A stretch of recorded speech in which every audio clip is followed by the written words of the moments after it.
আমি with due respect সকল রিক্সাওয়ালার প্রতি সম্মান রেখে বলতে চাই যে এটা আমি অবাক হয়েছি এই কারণে, দেখুন একটা মানুষ সেই সময় এসএসসি পাস করা, এবং এটা কিন্তু আজকালকের কথা না, এটা কিন্তু আমি যতদূর জানি কত সালের কথা মনে আছে? এটা হচ্ছে 83-84 সালের গল্প।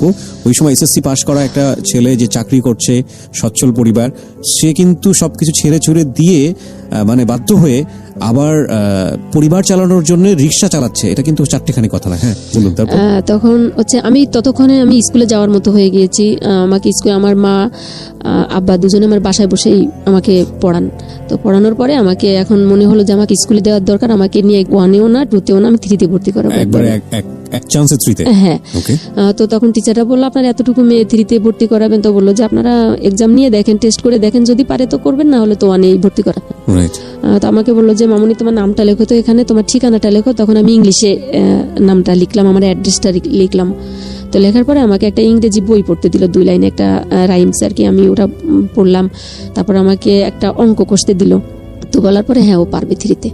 আমার আব্বা এর ভিতরে অনেক অসুস্থ হয়ে গেলেন, যেহেতু তার এত কষ্ট করার তো অভ্যাস নাই, রিক্সা চালে রোদে পুড়ে বৃষ্টিতে ভিজে আব্বার অনেক অসুখ হয়ে গেল। অসুখ হওয়ার পরে আমাদের তো ওখানে কেউ নাই।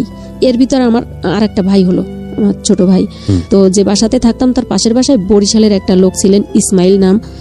তো উনি খুব ভালোবাসতেন আব্বাকে, এবং আব্বা বলছে যে তুমি যদি আমাকে ভাই ডাকতে মনে চাই বা বলো, কিন্তু ধর্মের কোনো সম্বন্ধ নেই আমার কাছে, এসব এগুলো আমি লাইক করি না। তো যাই হোক, উনি খুব ভালো লোক। তো বলো যে ভাই এখন কি আমি আপনার বিপদের সময় আপনার পাশে দাঁড়াতে পারি? তো বললো যে তুমি কি করতে চাও? আমি তো এরকম অসুস্থ, তখন খুলনা সদর হসপিটালে আব্বা অ্যাডমিটেড। তো বলো যে সংসার চলে না, কি করবো? তখন আমার ভাইয়া মনে আছে কাঁঠালের সিজনটাতে। তো বলো যে একটা বেশি টাকার একটা ব্যবসা আছে, সেটা হচ্ছে কি আমার তো ভ্যান আছে, মানে রিক্সা না ভ্যান, যেটা ঠেলা ভ্যানের মতো। তো যদি কাঁঠাল কিনে যদি 6টা পিরিচ 6টা চামিচ কিনে, ওই কাঁঠালগুলো যে এখন যেমন আমরা ঢাকা শহরে দেখি যে মোড়ে মোড়ে যে পেঁপে বিক্রি হয়, তারপরে হচ্ছে ওই যে খাবারগুলো রেডিমেড যে খাবারগুলো, ওটা ওভাবে বিক্রি করি, তাহলে লোকে খাবে। কারণ অনেকে তো কাঁঠাল খেতে ইচ্ছে করে, কেউ বাড়িতে নিয়ে যায়, বা অনেকে এগুলো পারে না, বা সংসারে 2-4 জন খায় আর 2-4 জন খায় না, এরকম যাই হোক আছে, অনেকে পছন্দ করে না। তো যদি এরকম পায় তাহলে দেখি। তা ইন্টারেস্টিং ফ্যাক্টর, কাঁঠালের গল্প আপনি বললেন। কাঁঠাল সবারই যে প্রিয় তা কিন্তু না, আমারও প্রিয়, কিন্তু খুব বেশি যে মানে পছন্দ করি তা না। কিন্তু ব্যাপারটা হচ্ছে যে আমার বাসার স্পেশালি 2-1 জন মেম্বার আছে যারা কাঁঠালের নাম শুনলেই ভয় পেয়ে যায়। তো সেই কারণে দেখা যায় লাস্ট 4 or 5 ইয়ার্স আমার বাসায় কাঁঠালই ঢোকে না। এটা জাতীয় ফল, আমি সম্মান রেখেই বলছি, যারা পছন্দ করে তাদের জন্য বাকি মেম্বারদের স্যাক্রিফাইস করা উচিত, কারণ অনেকে স্মেলটা নিতে পারে না। হ্যাঁ আপনি ঠিকই বলেছেন। হ্যাঁ বলুন। তারপর এরকম তো বললো যে এটা যদি এটা আনকমন একটা ব্যাপার, তো এটা যদি আমরা ফুটপাতে এরকম বিক্রি করি তো সবাই খাবে। আর এটাই আমার মনে হচ্ছে যে এখন আমি তো বুঝি যে খুলনা মনে হয় ওই প্রচলনটা বোধহয় আমি প্রথম করেছিলাম, যে ওরকম। তা আব্বা বললো বেটা তা তোমার সাথে কে যাবে? তো বললো যে আমার সাথে আজমির যাবে। আচ্ছা, কোন ক্লাসে পড়ছেন তখন? ওই যে 3-তে, ক্লাস 3-তে ভর্তি করে দিয়েছে। ওকে।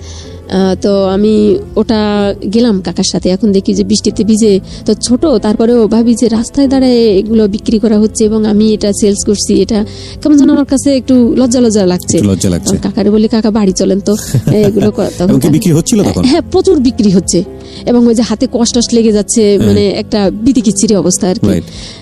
তো আইডিয়াটা কিন্তু ভালো। আমি ঢাকা শহরে কখনো, আমার মনে হয় যারা আজকে এখানে শুনছেন তাদের মধ্যে যদি কেউ এরকম ট্রাই করে দেখতে পারেন কাঁঠাল বিক্রির চেষ্টা। কিন্তু এটার একটা বড় সমস্যা হচ্ছে এটাকে হাইজেনিক ওয়েতে উপস্থাপন করা। কারণ উনি যেটা বলছেন যে হাতে আঠা উঠে লেগে যাচ্ছে, কেউ হাত দিয়ে তুলে কাঁঠাল যদি বিক্রি করে ফ্রিজে দেয়, ওটা আসলে স্বাস্থ্যকর না, যদিও আমরা অস্বাস্থ্যকর অনেক খাবারই খাই। সো এটাকে যদি একটু হাইজেনিক উপায়ে, এবং কাঁঠালের কোয়ালিটিটা যদি ভালো হয়, যে নরম খুব বেশি না, খাজা কাঁঠাল যেটাকে বলে, খাজা কাঁঠাল, রসা কাঁঠাল এবং খাজা কাঁঠালের দুইটাই। সো আজকে আমরা কাঁঠালের গুণগান নিয়ে বসেছি হচ্ছে আমাদের জীবন গল্পে। আপনারা যেটা করবেন এটাকে একটু সুন্দর করে যদি উপস্থাপন করতে পারেন, আমার মনে হয় যে এটা খুব ভালো একটা বিজনেস হতে পারে, cause it's very unique business. তবে দয়া করে ক্রেডিটটা জীবন গল্পকে দিবেন না, কারণ আমি চাই না এই অনুষ্ঠানের ব্র্যান্ডটা কাঁঠাল ব্র্যান্ড হয়ে যাক। ওকে, হ্যাঁ বলুন। তো উনি একবেলা রিক্সা চালাতেন আর একবেলা হচ্ছে এই ব্যবসাটা আমাকে নিয়ে করতেন। তো আবার রাতে আব্বার কাছে যেতেন, রাতে উনি থাকতেন আব্বার কাছে। উনি আমাদের জন্য খুব হেল্পফুল পার্সন ছিলেন ওই সময়টাতে। তখন এরকম করতে করতে আব্বার অবস্থা খুবই অবনতির দিকে। তো আমার ফুপুদের বাড়িতে খবর দেওয়া হলো। আমার এক ফুপু আসলেন, আসার পরে আমাদের বাড়িতে নিয়ে গেলেন, আপনার বাবাকে। হ্যাঁ আমাদের ফ্যামিলি সহ নিয়ে গেলেন। আমরা যখন খুলনাতে যাই তখন আমাদের যে আমার বাবার যে পোতার জায়গা, পোতা যেটা বলে যে বাস্তু যে ঘরটা, হ্যাঁ, তো ও ঘরটাও এসে দেখি নাই। আমার যে ওই চাচারা ছিল ওরা খুলে মুলে নিয়ে রান্না ভাত তরকারি রান্না করে ও ভাবছে যে এবার গেছে তো গেছে, এটা আমাদের জন্যই হয়ে গেছে এরকম। তখন আবার এই অবস্থা, আমাদের কোথায় আমরা উঠবো। তো আমার একটা নোয়া চাচা ছিলেন, ওই সৎ চাচা যেটা, উনিও নাই তখন, উনি মারা গেছেন। বড় চাচাও মারা গেছেন, একটা চাচাই ছিলেন আর কি, সেজো চাচাটা, যেটা বেশি মানে ক্রিমিনাল টাইপের, ওনাকে মুন্সি বলেই ডাকতো সবাই।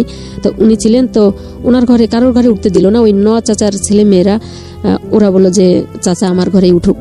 আচ্ছা, তখন তো আব্বা মনে করেন যে খাটিয়ায় যে মরা যেটাকে বলে এরকম, মানে মারা গিয়েছে না মানে এরকম অবস্থা, মানে মৃতপ্রায়। তার মুখে 2 বার অলরেডি পানি দেওয়া হয়ে গেছে যে সে মারা গেছে, এই অবস্থা। তার মাথায় চুল নাই, মানে কঙ্কালসার। আমি হয়েছিল আপনাকে বুঝতে পেরেছিলেন? আমরা বুঝতে, ডাক্তার তখনও বলেনি যে তার অ্যাকচুয়ালি কি রোগটা হয়েছে। তো মানে তার দিকে কোনো সুস্থ মানুষ যদি তাকায় সে ভয় পাবে, সে দ্বিতীয়বার তার দিকে তাকাবে না, এরকম অবস্থা। তো আর আমার আম্মা হচ্ছে তো খুব ভালো বংশের মেয়ে, ভালো ঘরের, অভাব অভিযোগ কাকে বলে বুঝে না, কিন্তু আমার আব্বার সাথে এসে তো এখন বুঝতেছে, কিন্তু সে তো ঘর থেকে বের হয় না। এখানে একটা কথা বলে রাখি প্রিয় শ্রোতা, জীবন গল্পের এই যে শৈশব, আমাদের আজকের যিনি অতিথি আজমিরা, যার নিকনেম হচ্ছে কবিতা, তো আজমিরার যে শৈশবটা আপনারা দেখতে পাচ্ছেন, সেই শৈশবের আজমিরাকে দিয়ে আজমিরার পুরো জীবন গল্পটা যদি আপনি চিন্তা করেন তাহলে কিন্তু একটা বড় রকমের ভুল হবে। বাবার অবস্থা খুবই খারাপ। হ্যাঁ, তো ওখানে ওঠার পরে ওনাদেরও এরকম কাঁচামাটির ঘর, ওই চাচারও হচ্ছে 4টা ছেলে 4টা মেয়ে। তো বললো যে যেহেতু আমার বাবা যদি থাকতো তাহলে তো ও খেত, এখন চাচা ফেলে দিব নাকি। আগের 5 বছর মেয়াদি বিজিবি কার্ড ছিল, যে এখন যেটাকে রেশন কার্ড বলে, 30 কেজি মাসে 30 কেজি গম বা চাল এটা দিত, ওটা একটা দিয়ে দিল। তো মা তো সেই কান্না যে আজকে আমার কাউন্সিলে যেতে হবে চালের জন্য, কোন ঘরের মেয়ে ছিলাম আমি, লাইনে দাঁড়াতে হবে, ভাগ্যের কি নির্মম পরিহাস এটা। তো আমি বললাম যে মা তোমার যাওয়া লাগবে না, আমি যাব, অন্যান্য লোকজন যায় আমি যাব। তো ওরকম আমি যেতাম, হেল্প করতো সবাই। তো এর ভিতরে ভাইয়া কি হলো, ওই স্কুলের কিন্তু রেজাল্ট দিয়ে দিল, বাৎসরিক রেজাল্টটা দিয়ে দিল ক্লাস 3। তো ওইখানে তো এখনকার মতো তো যোগাযোগ ব্যবস্থা বা যে অ্যাড্রেসের বিষয়টা ওরকম আপ টু ডেট ছিল না। তো যতটুকুই ওখানে ঠিকানা ছিল, ওই টিচাররা রেজাল্ট পাওয়ার পরে, মানে আমি ওই 3 মাসে পল্লীমঙ্গলে তখন ব্যাপক অনেক স্টুডেন্ট, ওখানে আমার ক্লাস 3-তে ছিল 96 জন স্টুডেন্ট। তো ওর ভিতরে আমি ফার্স্ট হয়েছিলাম। রেজাল্ট দেওয়ার পরে তখন হচ্ছে ওই টিচার আমাকে দেখার জন্য, মানে আমাকে নেওয়ার জন্য ওই অনেক ট্রাই করে, অনেক খুঁজে যে বাড়িওয়ালার কাছে থাকে, আমরা বাসা ভাড়া ছিলাম, তো ওনার কাছ থেকে মানে কিছু প্রাইমারি ঠিকানা নিয়ে, হেল্প নিয়ে, উনি খুঁজতে আমাদের বাড়ি পর্যন্ত চলে আসলো। মানে তো বললো যে মেয়েটা তো একটা সুন্দর রেজাল্ট করছে, আমরা তো আন্ডার এস্টিমেট করছি। হ্যাঁ, ওই খুলনা পল্লী মঙ্গল স্কুলের টিচার, তো ও তো ফার্স্ট হয়েছে, এটা বললো। তখন তো আর অত বুঝতাম না যে ফার্স্ট সেকেন্ড বা এই কম্পিটিশন। এখন যে বাচ্চারা কেজিতে পড়ে, মানে প্লে নার্সারিতে পড়ে, এদের ভিতরে যে ওটা তো আমাদের ভিতরে ওই সময়কার ছিল না। তো বুঝতাম যে আমি ফার্স্ট হয়েছি, আমি লিখেছি ফার্স্ট হয়েছি, এটা তো এমন কোনো কিছু আহামরি কোনো কিছু না, আমার যে নিতে আসতে হবে। তো আব্বা বললো যে ভাই আমি তো এরকম মরার মতো অবস্থা, এখন তো আমার তো বাচ্চা কাচ্চা ফ্যামিলি নিয়ে খুলনাতে যাওয়া সম্ভব না। তখন টিচাররা চলে গেলেন, 2 জন আসছিলেন। তো এখন ওই আমি আমার আত্মীয় স্বজনের বাড়িতে যেতাম। এখন আমার পড়াশোনা কিন্তু ভাই বন্ধ, তো প্রত্যেক ঘরে তো ছেলে মেয়ে আছে, সবাই পড়তে বসে, তো আমার তো মন চাই যে আমি পড়তে বসে, তো ওদের সাথে বসে যেতাম পড়তে। তা এর ভিতরে ছিল আমার একটা চাচাতো ভাই, সে আমার আব্বার বড়, ওই বড় চাচার ছেলে। সঙ্গত কারণে আমার আব্বা তো দ্বিতীয় ঘরের ছেলে, এই কারণে ও হচ্ছে কিছুদিনের বড় আমার আব্বার। তো ওর একটা মেয়ে, ওর 2টা ছেলে মেয়ে, বড় মেয়েটার নাম লিপি, ছেলেটার নাম কবির, ওরা পড়াশোনা করতো। তো আমি বললাম, তো ও আমাদের বয়সে বড় বিদে আমরা সবাই ওকে ফুপু ডাকতাম। তো বললাম যে ফুপু আমার না একটু স্কুলে ভর্তি করো। তাই বলে তুই স্কুলে যাবি? তাই আমি বললাম হ্যাঁ, দেখো না আব্বার এই অবস্থা, তখন কালকে তুই আমার সাথে স্কুলে যাবি। তো তখন ক্লাস 5-এ পড়ে, তখন মনে আছে ও আমাকে 7 টাকা দিয়ে ভর্তি করালো, এবং ওর সাথে আমি নিয়মিত, এইবার আমি আর বাড়ির কোনো কাজে যাই না। এখন আমাকে বেঁধে রাখলে, আমার হাতে পায়ে ধরে কান্নাকাটি করলেও আমি আর থামছি না, বাড়িতে আমি স্কুলে যাচ্ছি। মানে বৃষ্টির সময় তো ভাই আমাদের বাড়ির উঠানে মনে হচ্ছে গরু আছে তো প্রত্যেকের, মানে আঁঠু কাদা যেটা বলে, মানে সেই ইলাহি অবস্থা, ওর ভিতর থেকেও চলে যেতাম স্কুলে। ওই যে আগের কালে যে পলিথিন ছিল, যে 2 টাকা পলিথিন, অনেক বড়, জামাটা আর হচ্ছে বই, ওই পলিথিনের ভিতরে আর একটা প্যান্ট এক্সট্রা নিতাম, কারণ ওই মানে ফুটবল খেলার মতো ডিগবাজি খেতে খেতে তো স্কুলে যাওয়া লাগতো। হচ্ছে স্কুলের পুকুর থেকে গোসল করে কাদা ধুয়ে আবার ওই জামা কাপড় পরে আবার ক্লাস করতাম। তো ওখানে গিয়ে যেহেতু আমি শহরের স্কুল থেকে পড়াশোনা করে অন্তত 2-4-6 মাস গেছি, তো আমি একটু চটপটে বেশি ছিলাম, যাই হোক সঙ্গত কারণে। তো ওই কিছুদিনের ভিতরে আমি ক্লাস মনিটর হয়ে গেলাম ওখানে। তো এরকম করে ক্লাস 3-তে পরীক্ষা দিলাম, এর ভিতরে আবার অবস্থা একটু উন্নতি হতে লাগলো। তো এর ভিতরে শীতকাল চলে আসলো, এখন আমাদের ওদের ঘর থেকে যেতে হবে, এক ঘরের ভিতরে থাকা যাবে না। ওরা বললো যে এখন তুমি সুস্থ হয়েছো, একটু কাজকর্ম করো, ছেলে মেয়ে দেখো, আমরা তো আর পারছি না, এটা বললো। তখন ভাই দেখেছেন কিনা গ্রামে যে কুড়ে ঘর যেটাকে বলে, মানে হচ্ছে নিচে ওই খড় বিছিয়ে ওটার ভিতরে আমরা থাকতাম। আর আব্বা কি করলো যে টিউশনি জোগাড় করলো। মানে আপনার বাবা কি তখন সুস্থ? একটু সুস্থ, মানে লাঠি ভর দিয়ে হাঁটতে পারে। আচ্ছা, টিউশনি শুরু করলো। আর ওই যে গ্রামের যে মক্তবটা আমাদের বাড়ির সামনেই এখনো আছে, ওখানে এখন ওটা প্রাইমারি স্কুল হয়েছে। তো ওখানে আব্বাকে বললো যে তুমি এখানে একটু সময় দিও। ওই যে আবার সেই পুরনো মুষ্টি চালের কাহিনী, ওইটা ওইভাবেই মোটামুটি জোড়াতালি দিয়ে আমাদের সংসার চলছে মোটামুটি ভালো। তখন আমাদের ওই সময় 2 বেলা খেতাম। এখন আমি 9-এ উঠে গেলাম। 9-এ ওঠার পরে যে প্রথম যখন যে এরশাদ সাহেব যে মেয়েদের উপবৃত্তি যে চালু করেন, ওটা তখন আমি ক্লাস 9-এ পড়ি। তখন প্রথম আমি টাকা পেলাম 610 টাকা। যাই হোক এরকম করে চলতে থাকলাম। আমি প্রথম পরীক্ষা এসএসসি পরীক্ষা দিলাম হচ্ছে 1996 সালে। 56 জন পরীক্ষা দিছিলাম আমরা প্রথম ব্যাচে। রেজাল্টের সময় হলো কি 2টা রোল নাম্বার আসলো, একটা পাস আর একটা উইথহেল্ড, আর সব ফেল। যেটা আমাদের সময় তো তখন ডিভিশন ছিল, first division, second division, board stand. তো আমরা সবাই ফার্স্ট ডিভিশনে ফেল করলাম। ফার্স্ট ডিভিশনে ফেল সেটা হচ্ছে কি 600-তে ফার্স্ট ডিভিশন, 550-তে সেকেন্ড ডিভিশন, এরকম ডিভিশন ওয়াইজ ভাগ করা ছিল। কিন্তু এক সাবজেক্টে ফেল করেছি। আমি জীবনে প্রথম শুনলাম আর কি ফার্স্ট ডিভিশনে ফেল। এটা যে অনেকেই বলে যে গ্রামের লোকজন, আমরা সবাই এটা মজা করেই তখন বলতাম যে লোকের কথা মিথ্যা না। 679 পেয়েছিলাম আমি, তাতে তা ফেল। কেন ফেল? কেমিস্ট্রিতে 2 মার্কে ফেল করলাম রিটেন। আমি সায়েন্সে ছিলাম। তো এরকম সবাই, মানে আমাদের ফার্স্ট বয় সেকেন্ড বয় যারা এরকম ছিল, মানে মাত্র একটা মেয়ে পাশ করলো গ্রেসে, অঙ্কে 3 নিয়ে, ও সেকেন্ড ডিভিশনে পাশ করলো। আর আমার রোল নাম্বারটা আসলো উইথহেল্ড, পরের বার পরীক্ষা দিয়ে আর কি। যাই হোক আমি পাশ করলাম। এরকম করে এখন আমি কলেজে ভর্তি হব। আমাদের বাগেরহাট ঐতিহ্যবাহী সরকারি পিসি কলেজ, নাম শুনেছেন? ওটা আচার্য প্রফুল্লচন্দ্র কলেজ। ওটাতে ভর্তি হলাম। ইন্টার ফার্স্ট ইয়ারে ভর্তি হওয়ার পরে চলছে পড়াশোনা। আব্বা এরকম কষ্ট করে যাচ্ছেন, আমি ফাঁকে আবার এখন আমি একটু টিউশনি করা শুরু করে দিছি। ইন্টার পাস করলাম। ইন্টার পাস করার পরে হচ্ছে অনার্সে ভর্তি হয়ে গেলাম। তা আব্বা বললো যে অনার্স নিবি তুই, কারণ আমার একটা, আজকে বলি তোকে, আমার একটা স্বপ্ন, সেটা হচ্ছে আব্বা যখন এসএসসি পাস করলেন, পাস করার পরে যখন কলেজে ভর্তি হতে গেলেন, তখন আব্বা টাকার জন্য ভর্তি হতে পারছিলেন না, এবং আব্বা প্রিপারেশন নিয়ে গেছিল যে এই টাকায় ভর্তি হতে পারবো, কিন্তু ভর্তি হতে পারছিলেন না। তখন আব্বা কান্না করে দিছিলেন এই কলেজে, এবং কলেজের সাথে কথা বলে আসছিলেন যে কলেজ তুমি আমাকে মানে পিঠ দেখিয়ে দিলা, কিন্তু আমিও হাল ছাড়ার পাত্র না, আমি পারলাম না। যদি আমার ওরের যত কোনো সন্তান, আমার যদি কোনো প্রথম ছেলে হোক বা মেয়ে হোক, আমি তোমার কলেজ থেকে আমি যত ভালো ভালো প্রতিষ্ঠানে আমি মানে সুযোগ পাই কিনা, তোমার এখান থেকে আমার ছেলে হোক আর মেয়ে হোক, আমি ওকে এমএ পাস করাবো এখান থেকেই। এটা বলে আব্বা কান্না করে চলে আসছিলেন।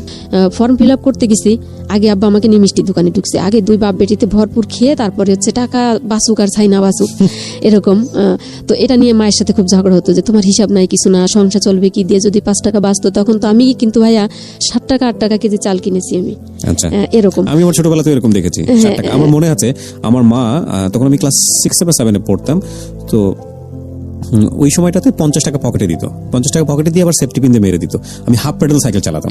সাইকেলের যে মাঝখানে 3 কোণাটা ত্রিভুজ আকৃতি থাকে, মাঝখান দিয়ে ফুল প্যাডেল করতে পারতাম না, হাফ প্যাডেল চালাতাম। তো হাফ প্যাডেল চালাতে চালাতে এক হাত দিয়ে ধরতাম, এক হাত সিট, ডান হাতের বগলে সিট থাকতো। হাফ প্যাডেল করতে করতে বাজারে যেতাম। আমার মনে আছে আমার 50 টাকা দিয়ে আমার মা আমার ওই আপনার হচ্ছে হলো সেফটি পিন দিয়ে দিত, যাতে 50 টাকা হারায় না যায়। এবং এই 50 টাকা নিয়ে যেতাম। আমার এখনো মনে পড়ে যে 3 টাকা 4 টাকা 5 টাকা 60 টাকা কেজি অনেক সবজি আমি কিনেছি। 40 টাকা কেজি গরুর মাংস ছিল, এটা আমি জানি না এটা। এবং ওই সময়ও মানুষ বলতো যে 40 টাকা কেজি গরুর মাংস আমরা 60 টাকা কেজি কিনেছি, 4 টাকা কেজি কিনেছি। ইনফ্যাক্ট এখন বোধহয় 500 550, আমি জানি না, আমি বাজার করি না, so I don't have any idea. But এগুলো গল্প যখন শুনি তখন কিছুটা শৈশবের কথা মনে পড়ে যায়। সেটা এরকম বের হওয়ার পর আব্বা বলে যে অনেক কষ্ট হয়েছে, লাইনে দাঁড়ায় বাবা, আগে খায়নি, চল আব্বা চলেন, এটাই আর কি। খাওয়ার পরে সবকিছু নিয়ে বাড়ি গেলাম। তা মা বলে যে আমাদের জন্য কিছু আনো না, আজকে তো নিশ্চয়ই মিষ্টি হয়েছে। তার কাছে হ্যাঁ তোমাদের জন্য আনছি। তো আমাদের একটা মশারির ভিতরে আমরা 5 জনই ঘুমাতাম, আব্বা, আম্মা, আমার ছোট 2টা ভাই। তো 2 টাকা হলে সবকিছু মানে 2 টাকা হলে আমার কলেজে যাওয়া হয়ে যেত। ওই যে 1 টাকা দিয়ে বাঁচে যেতাম, আমাদের স্টুডেন্টদের জন্য 1 টাকা ছিল। আচ্ছা। তো আমি একটা জামাই পড়তাম মনে করেন যে 6 মাস, কিন্তু ওটা আমি ওই আয়রন করে, মানে তখন ওই 3 টাকা নিত একটা জামা 3 পিস আয়রন করতে। তো আমি যখন কলেজে যেতাম তখন আমি লেডিস জুতাগুলো কেন যেন আমি পছন্দ করতাম না। আমি সবসময় জেন্টস স্টাইলের জুতাগুলো হ্যাঁ ওরকম পড়তাম। তো আমি কলেজে গিয়েই আমি এই খোঁজগুলো নিতাম যে স্পোর্টস সাইডের কিগুলো আছে। তো আমি রোভার স্কাউটে নাম দিলাম, আমি রেঞ্জার হয়ে গেলাম, মানে যে মেয়েদের যে লিডার, টিম লিডার, ওটাকে রেঞ্জার বলে রোভার স্কাউটের ভাষায় কলেজের। আর হচ্ছে আমি আউটডোর ইনডোর গেমগুলোতে আমি পার্টিসিপেট করতাম। তো এভাবে চলছি। প্রথমে ভাই একটা কথা বলে রাখি, আমি যখন প্রথম আব্বা আমাকে ইন্টার ফার্স্ট ইয়ারে কলেজে ভর্তি করায়, তখন আব্বা আমাকে বলে বাবা এখন তুমি বড় হয়েছো, তোমার কলেজে ঢোকার আগে 2টা সিনেমা হল আছে, তো তোমার কলেজ টাইমটা এমন সময় যে তুমি কিন্তু 2টা শোই তুমি কমপ্লিট করতে পারবা। তো তুমি যদি আমাদের অগোচরে এগুলো করো তো আমাদের কিন্তু করার কিছু থাকবে না। বাবা আমাকে বলছে। তো ভাইয়া যখন মানে আমি অনার্স ওল্ড ফার্স্ট ইয়ারে মানে শেষের দিকে, তখন হচ্ছে আমি প্রথম সিনেমা হলে যাই। তখন আমাদের বন্ধু বান্ধব সবাই একসাথে। এর ভিতরে যে সিনেমা হলটা কোথায় বা বাগেরহাটের যে অলিগলি রাস্তাগুলো কোথায় আমি চিনতাম না। ওই যে কলেজে করে যেতাম, গাড়িতে নিয়ে যেত, আবার গাড়ি থেকে যে ফেরিঘাটে আসতাম, এই পথগুলো চেনা ছিল এরকম। তো আর হচ্ছে আড্ডা মারা বা যে বাজে টাকা খরচ করা, এই সোর্সটাও তো আমার নাই, প্রশ্নই ওঠে না। যাই হোক, এখন ওই দিন ভ্যানে উঠলো একটা মুরব্বী আর একটা মহিলা আর একটা ইয়াং একটা ছেলে। বৃষ্টি হচ্ছে, সেই দুমছে বৃষ্টি, একদম ভিজে। আমাদের এলাকার যে একটা বাজার আছে, সাইনবোর্ড বাজার নাম, ওই ছেলেটা ওখানে নামলে একটা ব্যাগ আছে হাতে ওর। আচ্ছা। প্রচুর বন্যার মতো বৃষ্টি হচ্ছে। আচ্ছা। তো বলে যে তুই ব্যস্ত, এদিকে আস। তুই তো না, মানে আরেকটা ছেলে এসে বলতেছে যে আমার যে পরিচিত আগে থেকে। হ্যাঁ। তো আমি ওখানে একটু বসলাম, মানে ওরা ডাকলো। তো ওই যে ছেলেটা আমার আত্মীয়, ওটা ডাক দিয়ে বললো যে ওই ছেলেটাকে যার হাতে ব্যাগ, তো বললো যে আজমির তো আমার একটা বন্ধু। তো আমি বলে ভালো। তা বললো যে আপনার বাড়ি কোথায়, এই জায়গার নাম কি, এই বললো ইন্ট্রোডিউস। তা হচ্ছে বললো যে তুই বাড়ি যাবি না, আমাকে বললো আমার ওই রিলেটিভটা। তা বললো হ্যাঁ বাড়ি যাবো। তাহলে ভ্যানে আসুক, আমরাও তো বাড়ি যাচ্ছি, ও আমাদের বাড়ি যাবে। বললাম যে আমি ভ্যানে যাবো না, আমার যাইতে দেরি হবে, আমার একটু কাজ আছে। তো বলে কোনো কাজ নেই, ওঠো ভ্যানে। তখন একটু লজ্জাও লাগতেছে, কারণ ওরা তো ভ্যানে যাবে, ওরা যদি দাঁড়ায় থাকে পথে, যদি দেখে যে আমি হাঁটতে হাঁটতে যাচ্ছি। তো উঠলাম, ওঠার পরে তো ওই যে ভ্যানে ওঠার পরে 2-3টা কথা হলো যে আপনি কি পড়াশোনা করেন, কোথায় পড়েন। ওই ছেলেটা বললো আমাকে, কিন্তু ওই ছেলেটা 1 বছর ধরে নাকি আমাকে ফলো করে। আপনার সঙ্গে ওই আগন্তুক বা অপরিচিত যে ছেলেটি, তার সঙ্গে টুকটাক কথাবার্তা হচ্ছিল এবং আপনাকে সে বললো যে 1 বছর আগে থেকে আপনাকে সে ফলো করে। এটা আপনি পরে জেনেছেন তাই তো, নাকি ওই ছেলেই আপনাকে বললো? পরে জেনেছেন। ওকে, বল। তো জানার পরে আমি আমার হচ্ছে স্টেশনে নেমে গেলাম, আমার বাড়ির সামনে, ওরা চলে গেল। তখন হচ্ছে আমাদের বাদাল যে বাজারের কথা বললাম, ওখানে আমি প্রাইভেট পড়তে যেতাম একটা হিন্দু টিচারের কাছে। তো আমরা একসাথে 10-12 জন পড়তাম। তো ওখানে একদিন ওই লাবলু নামের ছেলেটা আসলো, মানে যেটা রিলেটিভ নাম বললে সুবিধা হবে, লাবলু। ও আসলো, এসে বললো যে একটা কার্ড দিল আমাকে, বলে যে এটা হচ্ছে আমার দোকানের নাম্বার, আর হচ্ছে আমার ওই দোস্তর মোবাইল নাম্বারও আছে এখানে, তা তো যদি কখনো দরকার হয় তো ফোন দিস। এটা বললো। তো আমি তোদের তো আমার দরকার হবে না, তোদের আসা যাওয়ার পথেই তোকে দেখি। তা বললো তারপরেও, কিন্তু এটা তো হচ্ছে ওর চাল আর কি ছিল। যাই হোক, ওটা আর মনে রাখিনি। কিন্তু ওর নাম কি ছিল যিনি আপনাকে ফলো করেন? ফলো করে ওর নাম ছিল শোয়েব খান। ওকে। ওর বাড়ি হচ্ছে মঠবাড়িয়া। তো একদিন শবে বরাতের সময়, 2002 সালের কথা, শবে বরাতের আগের দিন, তো বাদাল বাজারে আমার আর একটা রিলেটিভের একটা দোকান আছে। তো আমরা প্রাইভেট পড়ে একসাথে বেরোইছি। ও একটা গার্মেন্টস অ্যাক্সেসরিজ মানে দোকান দিল, যে গার্মেন্টস এর কাপড় চোপড় এগুলা নতুন। না, আমাদের আর একটা রিলেটিভ ওই বাদাল বাজারের পরে। এখানে শোয়েবের কোনো ফ্যাক্ট নাই। তো বললো যে তোরা যদি পাবলিসিটি না করিস, তোরা যদি না কিনিস, তো বাইরের মানুষ কি কিনবে, এদিকে আয়। তো ওর সাথে ওর আবার ফোন কলের মানে ফোনের দোকান। তখন তো হচ্ছে ফোন খুব রেয়ার, মোবাইল ফোন 20 টাকা 22 টাকা 25 টাকা পার মিনিট ছিল। হ্যাঁ, ওরকম কল করতো। তখন বলে যে এখানে মোবাইলের দোকান দিয়েছি, কিন্তু কোনো কাস্টমার আসে না, এত কম মোবাইল, তো কি করা যায়। তাই আমি বলে, তো তোদের কারো কাছে নাম্বার আছে, তোরা কথা বল। তোর এখান থেকে কথা বলে টাকা দেওয়া লাগবে না, তোরা 2-3 টাকা যা মনে কয় তাই দিস, কিন্তু নাইলে আব্বা আমার ব্যবসা থেকে উঠাই দিবে, তোরা খরচ করে। এরকম মানে খুব বাউন্ডুলে ছেলে, তো বাবা জোর করে আর কি প্রতিষ্ঠানে বসায় দিছে, ও নষ্ট করে আর কি বাবার টাকা। তো আমরা 5-6 জনে মিলে তখন বললাম যে আমার কাছে তো একটা কার্ড ছিল, দেখে আছে কিনা ব্যাগের ভিতর। দেখি যে কার্ডটা আছে, আমি বলে এই নাম্বারে ফোন দিয়ে কথা বল। ও ওই ছেলে ফোন দিয়ে বলতেছে যে এই নাম্বার তুই কোথায় পেলি? আমি বললাম কেন, তুই চিনিস নাকি? বলে তো আমার এক দোস্ত হয়, মানে এর সাথে নাম্বারটা আপনি কোথায় পেলেন? আমারও প্রশ্ন। ওই যে কার্ডটা দিল আমাকে, ওই যে লাবলু যে কার্ডটা আমাকে দিয়ে আসলো, ওই যে প্রথম রিলেটিভ, মানে বললাম যে নাম বললে সুবিধা হবে, হচ্ছে আলটিমেটলি শোয়েবের সঙ্গে পরিচয় করিয়ে দিয়েছে। আচ্ছা, তো লাবলু আপনাকে কার্ডটা দিল, এটা নাম্বারটা কার ছিল? লাবলুর ছিল না শোয়েবের ছিল? শোয়েবের ছিল। কিন্তু আমার তো ফোন নাই যে এখন ট্রাই করবো যে নাম্বারটা কার, ওইটা ব্যাগের ভিতরে ওভাবে পড়ে আছে। তো যখন ওই ফোনের অফারটা দিল তখন বেরোত বলে যে এটা তো আমার একটা বন্ধু নাম্বার। আমি তুই একে চিনিস? তো বলে হ্যাঁ আমি চিনি। আমি চিনি, এটা লাবলুর নাম্বার, ও ফোন পাবে কোথায়? আমি ওর যে নাম্বার দেওয়া, তা বলেছে ওর দোকানের নাম, কিন্তু নাম্বারটা দিয়ে দিছে ওটা হ্যাডামের জন্য, মানে যেটাকে বলে বাংলা ওদের বলার জন্য যে তাহলে এর ফোনের ফোন টোন আছে এরকম। তো বলে আচ্ছা ঠিক আছে তাহলে কথা বল। তো কথা বলে যে ভাই কোথায়, এই তাই, এই কালকে তো সবে বেরাত, আপনি আসিয়েন, আমাদের দাওয়াত থাকলো। আমি আর কথা বললাম না। আমি বলে না এখানে কথা বলে আপনি জানতে পারলেন যে এটা শোয়েবের ফোন? হ্যাঁ। আচ্ছা, ওই যে ওই রাসেল নামের ওই ছেলেটা বললো, ওর নাম রাসেল, যার দোকান। তো গেল একদিন পরে সবে বেরাত, একদিন দেখি সবে বেড়াতের দিন বিকেলবেলা, সবে বেড়াতের দিন আমার ফুপুরা আমাদের বাড়িতেই আসে সবাই, বাবার বাড়িতে, বাবা আমার কবর জিয়ারত করার জন্য। গরিবানা হালে হলেও মানে মোটামুটি আমার আব্বা আবার হচ্ছে খুব খাওয়া প্রেমিক লোক, উনি খেতে খুব পছন্দ করেন, সেটা বুঝতেও পারছিলাম আমরা আপনার গল্প শুনে। হ্যাঁ, খুবই মানে আমার এরকম যে কষ্ট অভাব অভিযোগ থাকুক, চাল কেনার জন্য বাজারে গেছে আব্বা, উনি বিশাল একটা মাছ কিনে নিয়ে আসছেন। তখন আম্মা সেই চিল্লাপাল্লা, তুমি চাল নিয়ে আসলা না, তুমি মাছ নিয়ে আসলা। তা বলে যে তুই জানিস তোর ওই পাশের ঘরে গেলে তোকে চাল ধার দিবে কিন্তু তোকে মাছ ধার দিবে না।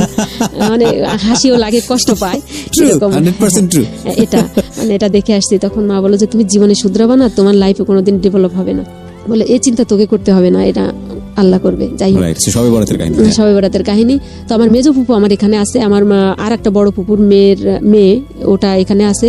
তো বিকেলবেলা আমাদের হচ্ছে বাড়ির লাগোয়ার সাথে বাস্তু বাড়ির সাথে একটা ঘের টাইপের, মানে ভিটা যেটাকে বলে, কৃষি টিসি হয়। তো ওখানে বিকেলবেলা আমি যেন কিসের জন্য আসলাম, কাপড় নিতে। ওর ভিতরে আবার একটু গোসলের ব্যবস্থা আছে, মানে শীতের সময় তো যেখানে রোদ পড়ে ওখানে সবাই গোসল করতে আসে। তো নিতে আসলাম আমার ভাগ্নিটার সাথে। এখন দেখছি দূর থেকে একটা লোক আসতেছে, হাতে মিষ্টির প্যাকেট। আচ্ছা, তো আবসা আবসা দেখা যাচ্ছে যে কুয়াশা পড়ে গেছে, কার্তিক মাসের কথা আর কি এরকম। তা এখন আমার এই ভাগ্নিটা ছোট, তো বলতেছে যে ফুপু যে খালা যে বাড়ি আসুক না কেন যেন আমাদের বাড়ি আসে, কারণ এই যে মিষ্টি আছে যে সাথে, এরকম আর কি ব্যাপার। তাহলে চল, কিন্তু চল বলে আমি হঠাৎ তাকায় দেখি যে আমাদের চার পাড়াচ্ছে, মানে চার যেটা বলে সাঁকো বলেন যে আমাদের বাড়ির সামনে, এখন অবশ্য ওটা আছে। তো এখন আমি দেখে কি ব্যাপার, দূরের থেকে দেখতেছি, কিন্তু ছেলেটা অনেক সুন্দর, মানে খুব হ্যান্ডসাম, চেহারা খুব ভালো। এখন ওখানে আমাদের দেখার পরে আমাদের ডাক দিছে আমাকে নাম ধরে। তো বললাম এখন ভাইয়া কি বলবো, যেটা বিলিভ করবেন না, মানে আমি কলার পাতা যেভাবে কাঁপে বাতাসে, আমি ওভাবেই কাঁপাকাঁপি শুরু করে দিছি। এই কাঁপাকাঁপিটা কেন? দুই কারণে। একটা হচ্ছে যে আপনি তখন ইন্টারমিডিয়েটে পড়েন। আচ্ছা, আপনি বলেন। মানে হ্যাঁ, আপনার গেস ঠিক আছে। দুই কারণে। একটা হচ্ছে যে আজকে মান সম্মান সব গেল, আমাদের তো ঘর নাই। Exactly, that was my concern. এই একটা প্রথম একটা। আর দ্বিতীয়টা হচ্ছে যে আমার এই এতটুকু পড়াশোনার লাইফে আমার একটা ছেলে বন্ধু আমার বাড়িতে আসেনি, বা একটা মেয়ে বন্ধুকে আমি আনিনি। কোথায় আনবো? কারণ আমার ওই সেন্সটাই আমার ভিতরে কাজ করতো না। মানে বেসিক্যালি টু রিজন যেটা আমি বললাম। হ্যাঁ, এখন এই দুটাই মানে আমার ভিতরে। আর তো বাবা তো মেরে ফেলবে যে নিশ্চয়ই, আমি যদি সাপ গলায় বেঁধেও বলি, কোরআন নিয়েও বলি যে এর সাথে আমার কোনো পরিচয় নেই, প্রত্যেকেই বলবে যে তোমার এই ছেলের সাথে কোনো রিলেশন আছে কি? এই ছেলে বাড়িতে তাই হয়, গ্রাম অঞ্চলে তাই হয়। ইনফ্যাক্ট এই কথাগুলো উঠে যায়। এই ছেলে আসতে, মানে একটা ছেলে জানে না তোমার সাথে কথা নেই বার্তা নেই, সে হুট করে তোমার বাড়িতে চলে আসলো, এটা তো বিশ্বাসযোগ্য বিষয় না। তো কিন্তু আব্বা বাড়ি না ওই টাইমে, আব্বা আবার কিছু পার্ট টাইম কাজ করার জন্য, মানে ব্যবসার সিজনে কাজ করার জন্য খুলনা বা মোংলা পোর্টে ওদিকে যেতেন আব্বা। তো মানে খুব ক্রাইসিসের মোমেন্টে আব্বা এরকম বাইরে যেতেন, আমাদের বুঝতে দিতেন না। জানি তো যে কষ্ট হচ্ছে, কষ্ট করছে, এরকম আব্বা বাড়ি না। যাই হোক, ফুপু আছে। তো এখন আমাদের তো ওই যে কুড়ে ঘর, কিন্তু আমার একটা ভাবি, চাচাতো ভাইয়ের বউ, আমার চাচাতো ভাইটা বার্জে চাকরি করতো, ওটা বিয়ে করেছিল বরিশাল। তো বরিশাল, এই ছেলে ওর বাড়িও বরিশাল খুব। এখন আমি ভাবিকে বললাম যে ভাবি এরকম একটা ছেলে আসছে, ওর সাথে তো আমার একদিন কথা হয়েছে, ও আজকে দেখি চলে আসছে, কোনো কিছু না জানে। তো বললো যে ওই ভাইটার আবার একটা আলটিমেট দেওয়া ছিল যে আমাদের ফ্যামিলির সাথে কথা বলতে পারবে না ওর বউ, কারণ ওই ভাইটা ছিল অনেক শয়তান, মানে ও বিভিন্ন জায়গায় বিয়ে টিয়ে করে বেড়াতো। আর আমি যেহেতু কলেজে বাগেরহাটে, আমি এখন শহরমুখী হয়ে গেছি, তো আমি ইনফরমেশন অনেকগুলো ওর বউকে দিতে পারবো, এ কারণে। তো বললো যে তোর কাকা কাকিকে বল, কারণ আমাকে তো আবার আসলে যদি মারধর করে, যে এটা যে একটা মেহমান আসছে, ওদের আর কি কাঠের ঘর, আমাদের গ্রামে যেগুলো ভালো ঘর। তো বললাম যে কাকা কাকি যে, তো বললো যে কি সমস্যা, তো আমার ঘরে উঠা, মানে কথা বলতে বলতে আসতেছি, ও তখন হচ্ছে ওই কাকার ঘরে এলো, সবে বেড়াতের পরের দিনের ঘটনা। তো ওই বসার পরে হচ্ছে আমি ভাবির কাছে গেলাম। তো ভাবি বললাম যে দেখেন যে কি অবস্থা হয়, মা বললো কে? তো মা একেবারে, আমার মা খুব মানে কর্কশ টাইপের আর কি, মানে খুব কড়া। তো বললো যে তোমার বাড়ি কোথায়, সব জিজ্ঞেস করলো, তুমি এই বাড়িতে হঠাৎ আসলা? তো বললো যে আসলাম। তুমি কিভাবে চিনলা? বলে চিনি আমি আপনাদের বাড়ি। তো আমার মেয়ের সাথে, আমার মেয়েকে তুমি কতদিন ধরে চিনো? চিনি 3-4 দিন ধরে চিনি, কিন্তু জানি 1 বছর ধরে। ওই এরকম করে বলতেছে আর কি আমার সাথে। তারপরে এখন এটা বলার পরে তো বললো যে আপনাদের বাড়ির পরে আসলাম, তো এখন এভাবে ব্যবহার করতেছেন, তা আমাদেরও তো, আমারও ঘর আছে, আপনারা খোঁজ নিয়ে দেখতে পারেন বা কিছু, আমি চলে যাব। মানে এরকম করতে করতে মানে ও কথাটা এত মানে মানে লেন্দি করছে যে মানে দেরি হয়, মানে রাত হয়ে যায়, এরকম অবস্থা। আমি কিন্তু ওখানে প্রেজেন্ট নাই, আমি তো দোয়া ইউজ করতেছি ঘরে বসে। আল্লাহ, আমার তো অবস্থা আজকে, আব্বা নাই তাতে কি হয়েছে, মা আজকে হাত পা মানে বাইদে সাইডে পিটানি শুরু করবে। তো মা ওখান থেকে, মা ওই ঘরে আর গেল না। ওখানে না যাওয়ার পরে আমার ভাবি আর কি, আর চাচি ওকে আপ্যায়ন করলো। ওকে আপ্যায়ন করার পরে ও মানে আমার কাকা তখন আসে, ওই যে আমার যে কাকাটা, মেজো কাকাটা, উনি আসেন। উনি খুব বয়স্ক। থাকার পরে রাতে যার যার ঘরে, মানে উনি তো ওনার ঘরে আর আমরা আমাদের ঘরে, পাশাপাশি ঘর। মা শুধু একটাই কথা, তুই কিভাবে চিনিস, বাড়ি কোথায়, তুই দেখছিস আগে কখনো? মানে ওই আমি একই কথা বলে যাচ্ছি। ওই অবস্থা এরকম করতে করতে সকাল হয়ে গেল, মানে রাতে ঘুমাইলাম, সকাল হয়ে গেল, আমি তো কলেজে যাওয়ার জন্য রেডি। ওই ছেলেও বের হলো। কিন্তু ওই রাতে যে আমার চাচির সাথে, আমার ভাবির সাথে, আমার চাচার সাথে ওই ছেলের কি কথা হয়েছে ভাইয়া, মানে হচ্ছে আমি পরে জানছি আর কি, আগে জানি না। তো আমরা বের হলাম, ভাবিও আমাদের সাথে বের হলো, মানে ওনার একটা ডিপিএস আছে, উনি ওটা টাকা জমা দিতে যাবে ব্যাংকে। তো বের হলো, বের হওয়ার পরে এখন শুধু পথে একটা কথা বললো যে আপনার ননদ তো আমার কথা শুনলো না। তা মানে ভাবি নাকি এটা বলছিল যে তুমি ওকে বিয়ে করো, যে মানুষটার সঙ্গে কথা নাই, বার্তা নাই। হ্যাঁ, এটা। আর নাকি আমার চাচা রাতে ওকে, মানে ও এত সুন্দর ওর চেহারা ছিল, ওটা দেখে নাকি আমার চাচা বললো, মানে সব পরিচয় দিল। তারপর বললো যে আমার ভাইটা তো খুব মানে কষ্ট করে তার মেয়েটাকে মানুষ করতেছে, তা তুমি তোমারে দেখে আমার বাবা পছন্দ হয়েছে, তুমি আমার মেয়েটাকে নিও। আচ্ছা আচ্ছা, আমার চাচা এটা বললো। তা বললো যে আপনার মেয়ে যদি রাজি হয়, আমি আপনার মেয়েকে বিয়ে করব। আমি এজন্যই আমি আসছি মূলত। কিন্তু আমি মানে ভাইয়া, আমি এটা তো মানে চিন্তার প্রশ্নই আসে না, মানে ওর সাথে যদি 2-4 দিন কথা হতো, কথাও হয়নি এরকম, কিন্তু দেখে মনে হচ্ছে যেন ভালো লাগার মতো একটা ফেস বা ব্যক্তি এরকম। তো এরকম করার পরে আমি গাড়িতে উঠলাম, তো ভাবির সাথে ভাবিরে মিষ্টি টিষ্টি কিনে দিল যে এটা নিয়ে যান, কাকার জন্য নিয়ে যান। আমি এটা দেখলাম, তো বললাম যে এতই খাতির। তো বললো যে এটা আমার বোন, আমি বোন ডাকছি, কারণ যেহেতু আমাদের বরিশাল রেঞ্জে বাড়ি, বরিশাল বাড়ি, সেই যে আপা আপা ডাকে। আমি বিষয়টা একটু আমলে নিলাম যে এর ভিতরে সামথিং রং, বা কিছু মিষ্টি কিনে দিল একদম অপরিচিত। তো বললো যে কালকে যে তুমি যে মিষ্টি নিছো এটা আমরা পাইনি, তা তোমার বললো যে কাকা তো মুরব্বী মানুষ, মারা যাবে, তো দেখে আসলাম, এই জন্য দিলাম আর কি। যাই হোক, হতে পারে এটা। বাসে উঠলাম, পরের স্টপেজে দেখি কি ওই ছেলে ওই গাড়ির ভিতরে, শোয়েব। হ্যাঁ, শোয়েব গাড়ির ভিতরে থাকাকালীন অবস্থায় তখন এর ভিতরে আমার তো আবার কলেজ গাড়ি চলে গেছে। তখন বাগেরহাটের এপার এসে আমাদের আর একটা গাড়িতে উঠতে হয়, দশানি নামক স্টপেজে, আমাদের ওখানে নেমে কিছু দূর হেঁটে কলেজ। তো ওখানে যখন বসলাম, আমি মানে ভাড়া নেওয়ার যে একটা গ্যাদারিং আছে, ওই ফাঁকেও আমার পাশে ছিটে এসে বসছে। কোন ফাঁকে আমি তো জানালা থেকে তাকাই আছি, এবং বললো যে আমি যখন দশানি নামবো, মানে আমার স্টপেজে কলেজের সামনে, তখন আমার হচ্ছে পিছনে একটা মানে আমি ঠেকলাম যে মানে এখন বুঝি যে ওটা রিভলভার জাতীয় কিছু একটা। তা বললো যে গাড়ির থেকে নামা যাবে না, কোনো শব্দ করা যাবে না, আমার সাথেই যেতে হবে, এটা বললো আমাকে। শোয়েব আপনাকে রিভলভার ঠেকিয়েছে? হ্যাঁ, মানে এটা আমি বুঝতে পারছি যে আমার পাশে কিছু একটা। তা বললো যে এটা কিন্তু কোনো খেলনা জিনিস না, এটা কিন্তু অস্ত্র, একদম মেরে দেবো, কিন্তু আমি কিন্তু সর্বহারার লোক। এভাবে মানে আস্তে আস্তে করে কানের কাছে ফিস ফিস। এখন তো ভাইয়া যেটা বুঝি, এখন যতটুকু বুঝি, তখন তো এগুলো কোনো কিছু মানে বুঝতাম না যে এরকম জীবনটা গেছে একভাবে, কিন্তু এই খাতে তো কখনো পড়িনি। তখন আমি আর কোনো কলেজ ড্রেস পরা, মানে কলেজে যাচ্ছেন? আমাদের কোনো কলেজের ড্রেস ছিল না তখন, মানে আলটিমেটলি কলেজে যাচ্ছি আর কি, মানে কলেজের পোশাকেই আর কি। যাই হোক, তো আমি আর কোনো কথা বলছি না। সর্বহারা শব্দটার সঙ্গে পরিচয় ছিল? হ্যাঁ, সর্বহারার সাথে, কারণ ওইটার ব্যাপক মানে তাণ্ডব চলছিল তখন আমাদের এলাকাতে। যেমন ওই যে নামের যে ছিল, ওখানকার তো ত্রাস ছিল একদম ওপেনে, দিনে দুপুর বেলায় মানুষ জবাই দিত এরকম। তো ওই শব্দটা শোনার পরে মূলত আমি আরো ভয় পেয়ে গেছি। এখন হচ্ছে ওই এই মানে এটা শোনার পরে তো আমি একেবারে, যে এটা অবশ্য ওরা যখন মুখ থেকে বলছে ওটা মেরে দিবে, কারণ এই ধারণা আছে, অভিজ্ঞতা আছে আমার ভিতরে, আমাদের ভিতরে। ওইখানে এলাকায় দেখি ডাকাতি হয়, সর্বহারাই বেশি এরকম করে। যাই হোক, কোথায় নামবো, খুলনাতে চলে, মানে একেবারে খুলনা রূপসা স্ট্যান্ডে গাড়ি থামলো। ওই সময়েই তখন ওই ছেলের কাছে আমি দেখলাম 2টা ফোন, 2 পকেট থেকে 2টা ফোন বের করলো। তখন আমি দেখলাম যে সনি এরিকসনের যে সেটগুলো আছে ওইটা, আর একটা হচ্ছে মটোরোলা এই সেট। তো ওর যে বন্ধু বান্ধবগুলো, ওখানে দেখলাম যে 10-12 জন আর কি রূপসা ঘাটে। আমার সাথে কোনো অশালীন আচরণ করতেছে না। নামার পরে বললো যে কোনো কথা না, যেটা বলি সেইটাই শোনো। তখন আমি বললাম কোথায় যাচ্ছি? বললো যে তোমার গার্জিয়ান আমাকে মদ দিছে, অতএব আমাকে তোমার আজকে বিয়ে করতে হবে। তো মত দিয়েছে সেটা বিয়ে করার এই সিস্টেম কেন? হ্যাঁ, তো আমি বললাম এরকম কেন? তা বলো যে এরকম কেন, এখন তোমাকে বললে তো তুমি আমার সাথে বিয়ে বসতে রাজি হবা না। আমি বলে কেন, যে আমি যে সর্বহারা তাতেই সমস্যা কি? মানুষ তো এখন আমি নিজেকে স্বাভাবিক করার চেষ্টা করতেছি যে ওর সাথে কথা বলে যে এখন চিল্লাপাল্লা করলে তোমার মরা ছাড়া কোনো গতি না, অথবা আমার অন্য কোনো শারীরিক সমস্যা ওরা করবে যেটা ওদের করার আমার কিছু থাকবে না। তো দেখি কথা বলে ওদের সাথে আমি মানে কনভিন্স করতে পারি কিনা। তো বললো যে তুমি আমার বাড়ির ঠিকানা নাও, যোগাযোগ করো, দেখো আমি ভালো না খারাপ বা আমার বংশ খারাপ কিনা, কিন্তু হচ্ছে এটা বিয়ের পরে, বিয়ের আগে না। তো আমি বললাম যে আমি কাকে নিয়ে বিয়ে করবো, আমার তো এখানে কেউ নেই, আমি জানি তোমার খুলনাতে তোমার একটা ভাই আছে। মানে এই সমস্ত তথ্য সব হচ্ছে আমার ওই ভাবি ওকে দিয়ে দিছে। আচ্ছা। আর আমার চাচি চাচা এরা তো দিচ্ছে সহজ সরল মনে, তারা তো অলরেডি বুঝে গেছে যে মেয়ের সাথে তো এ ছেলে যোগাযোগ আছে, সম্পর্ক আছে, কখনো বাড়িতে আসে না। ও এবং আমাকে একটা জায়নামাজ নিয়ে আসছিল, একটা গিফট দেওয়ার জন্য, শবে বরাতের গিফট হিসেবে সৌদির একটা বাইরের একটা জায়নামাজ। আচ্ছা।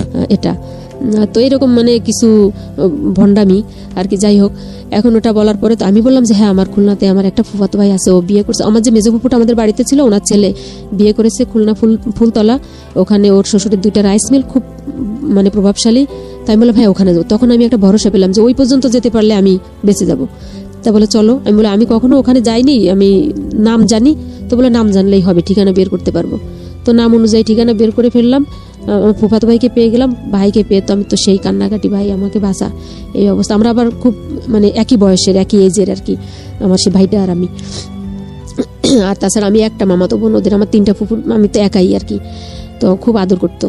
তো বললাম এই অবস্থা, এই ছেলে এই অবস্থা, তাকে এতটুকু চিনি, এতটুকুই আমাকে এখন বিয়ে করার কথা বলে, দেখ ওর সাথে জোরে কথা বলিস না, ওর কাছে কিন্তু অস্ত্র আছে। বাড়িতে গিয়েছেন এবং তাকে বলছেন যে তুমি ওকে নিয়ে বেশি কিছু করো না, কারণ ওর কাছে কিন্তু পিস্তল আছে। এই আত্মীয়টা কি ছিল আপনার? আমার ফুফাতো ভাই, মেজো ফুফুর ছেলে। হ্যাঁ, ওকে, ঠিক আছে। তো উনি ওখানে যেতে রাজি হলো কেন শোয়েব? যেহেতু ওই যে আমার চাচি বলে দিয়েছে, আর আমার ভাবি যে ওর ওখানে গার্জিয়ান আছে। আচ্ছা। এটা তুমি যদি ও যেতে না চায়, তুমি তো নিজের মতো করে ওকে ট্রাই করবা, ও যদি যেতে না চায় তখন ওখানে নিয়ে যাবা। আচ্ছা আচ্ছা। এটা তো আমি যেটা বলছিলাম প্রথমে, যে ও আমার সাথে অশালীন কোনো যে এখন আচরণ ওটা করতেছে না। তো না করার পরে তো ভাইকে ওটা বলার পরে তা ভাই বললো, যাস আমি দেখতেছি, তুই রুমে যা, তোর ভাবির কাছে যা, আমি ওর সাথে কথা বলি, ওকে রাস্তায় নিয়ে কথা বলি। তো ওই ভাইকে নিয়ে রাস্তায় গিয়ে কথা বললো। কতক্ষণ পর আমার ভাই এসে বলে, কি তোর সমস্যা কি? আমি তো খোঁজ নিলাম, ও তো ভালো বংশের ছেলে, ভালো ছেলে, চেহারা ভালো, সবাই কনভিন্স হয়ে যায়। মানে টোটালি ও যে কি করে সবাইকে কনভিন্স করতেছে ভাই। এটা ইন্টারেস্টিং ফ্যাক্ট হচ্ছে সবাই বোধহয় আপনাদের, আমি জানি না, আমি অনুমান করছি, এই যে দারিদ্র অবস্থা, এটাকে মনে করতো যে না ঠিক আছে, বিয়ে যদি হয়ে যায় তাহলে তো বেঁচেই গেল। আমি মনে করি যে এটাই হচ্ছে মূল একটা ঘটনা হতে পারে। আর তাছাড়া চেহারা ফেলে দেওয়ার মতো ছিল না। হ্যাঁ, স্মার্ট ছিল, খুবই ভালো, এবং বংশমর্যাদা শোনাশুনির পরে বললো যে এটা যাই হোক। এখন আমি তো জানলাম, আমি যে একেবারে বিপদে একটা খড় পেলাম বাঁচার জন্য, তাও বাঁচলাম না। কিন্তু আমি বললাম যে আব্বা তো মেরে ফেলবে। তো এটা বলতে বলতে আমার কথা মুখে থাকতে থাকতে ও আমার ভাইকে নিয়ে, আমার ভাইয়ের শেলিকা, এদেরকে নিয়ে ও অলরেডি শপিং এ চলে গেছে। আমাকে অনেক রিকোয়েস্ট করলো। আমি বললাম আমি কোথাও যাব না। তখন ও বলে গেল যে ভাবিকে যে ওকে দেখে রেখো, যেন চলে না যায়। মানে কোথাও কিসের শপিং গেল আমি বুঝতেছি না, মানে ওদের কনভিন্স করার জন্য। ওদের পরে দেখি কতক্ষণ পরে খুলনা নিউ মার্কেট থেকে শপিং করে নিয়ে আসলো, প্যান্ট, জুতা মুতা ইত্যাদি ইত্যাদি, আমার জন্য একটা বোরকার কাপড়, এরকম। এগুলো পাওয়ার পরে ওরা, আমার ভাইয়ের শ্বশুর, উনিও তো এখানকার একজন গণ্যমান্য ব্যক্তি, তো উনি বললেই আর কি বাসায় কাজে চলে আসলো। আমি তো সেই বাসায় ঢোকার সাথে সাথে কান্না করতেছি একভাব। তখন কাজী সাহেব বললো যে ওর গার্ডিয়ানকে। তখন আমার ভাবি বললো যে আমি ওর গার্ডিয়ান, আর সাথে আর একটা ছেলে, আর হচ্ছে ওর শোয়েবের পক্ষের গার্ডিয়ান হচ্ছে আমার ফুফাতো ভাই। মানে ও আমার লোকগুলোকে ওর করে নিয়েছে, মানে এত দূর আর কি ট্যালেন্টেড আর কি। এরকম করে যখন আর কি আমাকে সই করতে হলো, আমি সিগনেচার করার পরে আমার আর কিছু মনে নাই। যখন আমার মনে হলো তখন ফজরের আজান দিয়ে দিয়েছে আর কি, মানে যখন আমার সেন্স আসলো। আর আমি একা, তখন দেখলাম আমার ভাইয়ের শাশুড়ি, আমার ভাইয়ের বউ, একটা ডাক্তার, মানে নার্স আর কি, এরা আমার কাছে বসা। আমি নাকি অনেক অসুস্থ হয়ে গেছিলাম আর কি, সেন্সলেস হয়ে গেছিলাম। মানে আমার একটা টেনশন কাজ করতেছে যে এত দরিদ্রতার ভিতরে আব্বা আমাকে এত কষ্ট করে, যে আমার আব্বা একটা তখনকার শিক্ষিত মানুষ, আমাকে রিক্সা চালিয়ে, আমার আব্বা যখন আমি যে ইন্টার পড়তাম বা অনার্সে যে ফার্স্ট ইয়ারে পড়ছি, এই যখন আমার বিয়ে হয় তখন আমি অনার্সের অলরেডি ফাইনাল পরীক্ষা দেওয়া হয়ে গেছে, মানে সেকেন্ড ইয়ারে ওঠার জন্য। তো আমার আব্বা বই কিনতে যেতেন, রিক্সা দাঁড় করায় রেখে বই যখন কিনতে যেত, তখন রিক্সাওয়ালা ভেবে সবাই বলতো আপনি এই বই দিয়ে কি করবেন, আপনি বই নাম জানলেন কিভাবে? তো এখন এই নিয়েই আর কি আমার বেশি টেনশন হচ্ছে। কিন্তু ও পরের দিন ওখানে এক রাত থাকলো ওই ফুপুর বাড়িতে। তাই আমি বললাম আমি বাড়ি যাবো, আগে আমি বাড়ি যাবো। তো বললো যে চলো বাড়ি যাই। তো আমি বললাম যে জবাই তো দেবে সবাইকেই ধরে আব্বা, তো আব্বা বাড়ি গেল, মানে বাড়ি গেলাম আমরা, ও আমাকে আগে বাড়ি পাঠাই দিল মানে আমাদের রাস্তা থেকে। তখন আমার আরো বেশি ভয় লাগলো যে আল্লাহ আমাকে একা পাঠাই দিল, আমার তো বিয়ে হয়ে গেছে, এখন হচ্ছে ও যদি না আসে আর তাহলে কি হবে, আবার আমি তো একা জানি না, আমার ফুফাতো ভাই জানে, এরকম কনফিউশন। বাড়ির ভিতরে ঢোকার পরে হচ্ছে দেখি 10-15 মিনিটের ভিতরে আর কি ও আমার পিছনে পিছনে আর কি ও আসে, কিন্তু ওইগুলো আমি দেখিনি। আসার পরে তো বললো যে ওই ভাবিকে বললো যে ভাবি আমরা বিয়ে করছি। আমার মা তো ভাইয়া সেই যে দৃশ্য সেটা আমার জীবনে ভোলার না। সে মা একটা চিৎকার দিয়ে যে সেই গড়াগড়ি করে কান্না, সে কান্না পৃথিবীর আকাশ পাতাল ভারী করা কান্না। মা বললো যে তুই কি এটা কি করলি, যে আমাদের জীবন তো এখনো সেই কলার পাতায়, তো আমি একটা পরের ছেলে, আমি ওকে মানে কোথায় বসতে দিব, বা তোদের কোথায় রাখবো, বা তুই এখন বিয়ে করলি আমাদের সবকিছু অন্ধকার করে দিয়ে, যে আর তো আমাদের তো সেই ভিখারিই থাকা লাগবে, মানে তোরে নিয়ে কত স্বপ্ন ছিল। তো আমি আর কি করবো, আমি মায়ের কাছে মানে ভয়তে, আমি তো নিজের ভিতরে নিজের ভয়ে আমি বাঁচি না, কিন্তু মায়ের এই আর্তনাদগুলো মানে আমার আরো বেশি মানে মানে কি বলা যায় মানে কাতর করে দিচ্ছে। আমি মায়ের সামনে দাঁড়াতে পারতেছি না যে মা বোধহয় আমাকে এখনই মেরে ফেলবে। তা আমার ফুপু অলরেডি তখন ওখানে আসে, তখন ফুপু বুঝাতে লাগলো। আমার চাচা চাচি তো সেই খুশি, তখন তারা মাকে বুঝালো। তখন মা শুধু বললো ও যেন আমার সামনে আসে না। আব্বা বাড়ি চলে আসলো, তো দেখলাম যে আব্বাকেও কনভিন্স করে ফেলছে। তো আব্বাকে কনভিন্স, কিন্তু আব্বা মাথায় হাত দিয়ে অনেকক্ষণ বসে থাকলো। আমি আব্বাকে কখনো কাঁদতে দেখিনি ভাইয়া, মানে আমার এই বয়সে আব্বাকে আমি হাউমাউ করে আমি জীবনে 2 দিন কি 3 দিন কাঁদতে দেখছি। মানে আমার এখন 36 ইয়ার চলে বয়স, আমি আমার এই লাইফে আমি আব্বাকে 3 দিন কাঁদতে দেখছি। তো আব্বা মাথায় হাত দিয়ে মানে বসেই আছে, মানে 2 মাথায় 2 হাত দিয়ে। আমি আর আব্বার কাছে আসছি না। বললো যে বাবা ভুল করছি, ওর দোষ না, ও এখনো আমাকে মেনে নিতে পারতেছে না, তা আপনারা আমার বাড়ির খোঁজ খবর নিয়ে দেখেন। তো বললো যে যাই হোক, যা হবার তা তো হলোই, দেখি এখন কি করা যায়। তো তুমি তো আমার সবকিছু দেখলা জানলা, তুমি আমার এই সর্বনাশটা কেন করলা, তা আমার একটা ঘর নাই। তখন কি জানতে পেরেছে আপনার ফ্যামিলি সব মেম্বাররা যে ওর সর্বহারা? না, ওটা কেউ জানে না, ওটা কেউ জানে না, ওটা শুধু আমি, ওই শব্দটা আমিই জানি। হ্যাঁ, এটা বলার। এবং তখন অলরেডি ও হচ্ছে ওয়ান্টেড বলতে মানে পুলিশের জায়গা থেকে ওয়ান্টেড তখন। হ্যাঁ, পুলিশের জায়গা থেকে। এবং হচ্ছে যখন প্রথম বিএনপি সরকার যে চিরুনি অভিযান চালায়, আচ্ছা, তখন লিস্টেড যে থাকে, ও হচ্ছে সেই লিস্টেড আসামি ছিল। এবং ওর যে এই যে মানে বিয়ে করার এই মূল উদ্দেশ্যটা, ওর একটা শেল্টারের দরকার ছিল, যে এমন একটা জায়গায় একটা শেল্টার নিবে যে যেখানে ও থাকতে পারবে, মানে এরকম যে ওকে দেখবে না, কেউ ধরতে পারবে না, এলাকা ছাড়া বাইরে, এরকম। এই জন্য ওর এত মানে আগ্রহ যে আমাদের কিছু নেই। তারপরে তো বললো যে এরকম দুর্বল একটা জায়গায় আঘাত করলো, মানে আসলো যে যেখানে ওকে অ্যাভয়েড করার মতো ক্ষমতা কারো না থাকে, মানে এরকম মানে কুল ব্রেনের আর কি চিন্তা ভাবনা করে ও আগালো। পরে এভাবে চলছি। এখন আমি পড়াশোনা চালাচ্ছি, কিন্তু ওই ভাইয়ের ঘরের একটা পিছনের বারান্দার একটা রুমে ওখানে আমরা থাকতাম, আমাদের ঘরে তো থাকার জায়গা নেই। তো আমার ওই চাচাতো ভাইটা বাড়িতে আসলো। বাড়িতে আসার পরে মানে সংক্ষেপেই বলি, ও আসার পরে ও আমাদেরকে মানে ওর ঘর থেকে নামাই দিল। মানে ওর ভিতরে আর একটা টেন্ডেন্সি ছিল, কি খুব খারাপ উদ্দেশ্য ছিল আমাকে নিয়ে, যে ও কোনো কালে ও চাচাতো মানে আমার আব্বা তো খুব নিডি, তো যে কোনো সময় হয়তো আমি পড়াশোনা করতেছি, এরকম আমি বড় হয়েছি, তো ও যে কোনো একটা প্রলোভন দেখায়, ও হয়তো আবার আমাকেও বিয়ের প্রস্তাব দিবে বা বলবে যে চাচা ওকে আমাকে দাও, মানে এরকমের একটা টেন্ডেন্সি। চাচাতো ভাই খুব বয়স্ক, মানে ও এরকম শয়তান কোয়ালিটির। কিন্তু এটা তো কখনোই বুঝতে পারতাম না, জীবনে কখনো কল্পনাও করিনি। ও যার কারণে ওই যখন দেখলো যে বাড়ি এসে আমার বিয়ে হয়ে গেছে, তখন হচ্ছে আমাদের ওর ঘর থেকে তো নামাই দিল। আর আব্বাকেও খুব ভাবে আপনাদের নামে দিল, মানে ওর ঘরেই মোটামুটি আশ্রয় ছিলেন আপনারা? হ্যাঁ, ওর ঘরের পিছনে বারান্দাটা থেকে বের করে দিল আপনাদেরকে? হ্যাঁ, পুরো ফ্যামিলিকে? মানে না, আমার বাবা মা তো পাশের ঘরে ওই যে ছোট একটা দোচালা একটা কুড়ে ঘরের ভিতরে থাকে, তো ওখানে তো জামাই নিয়ে থাকা যাবে না।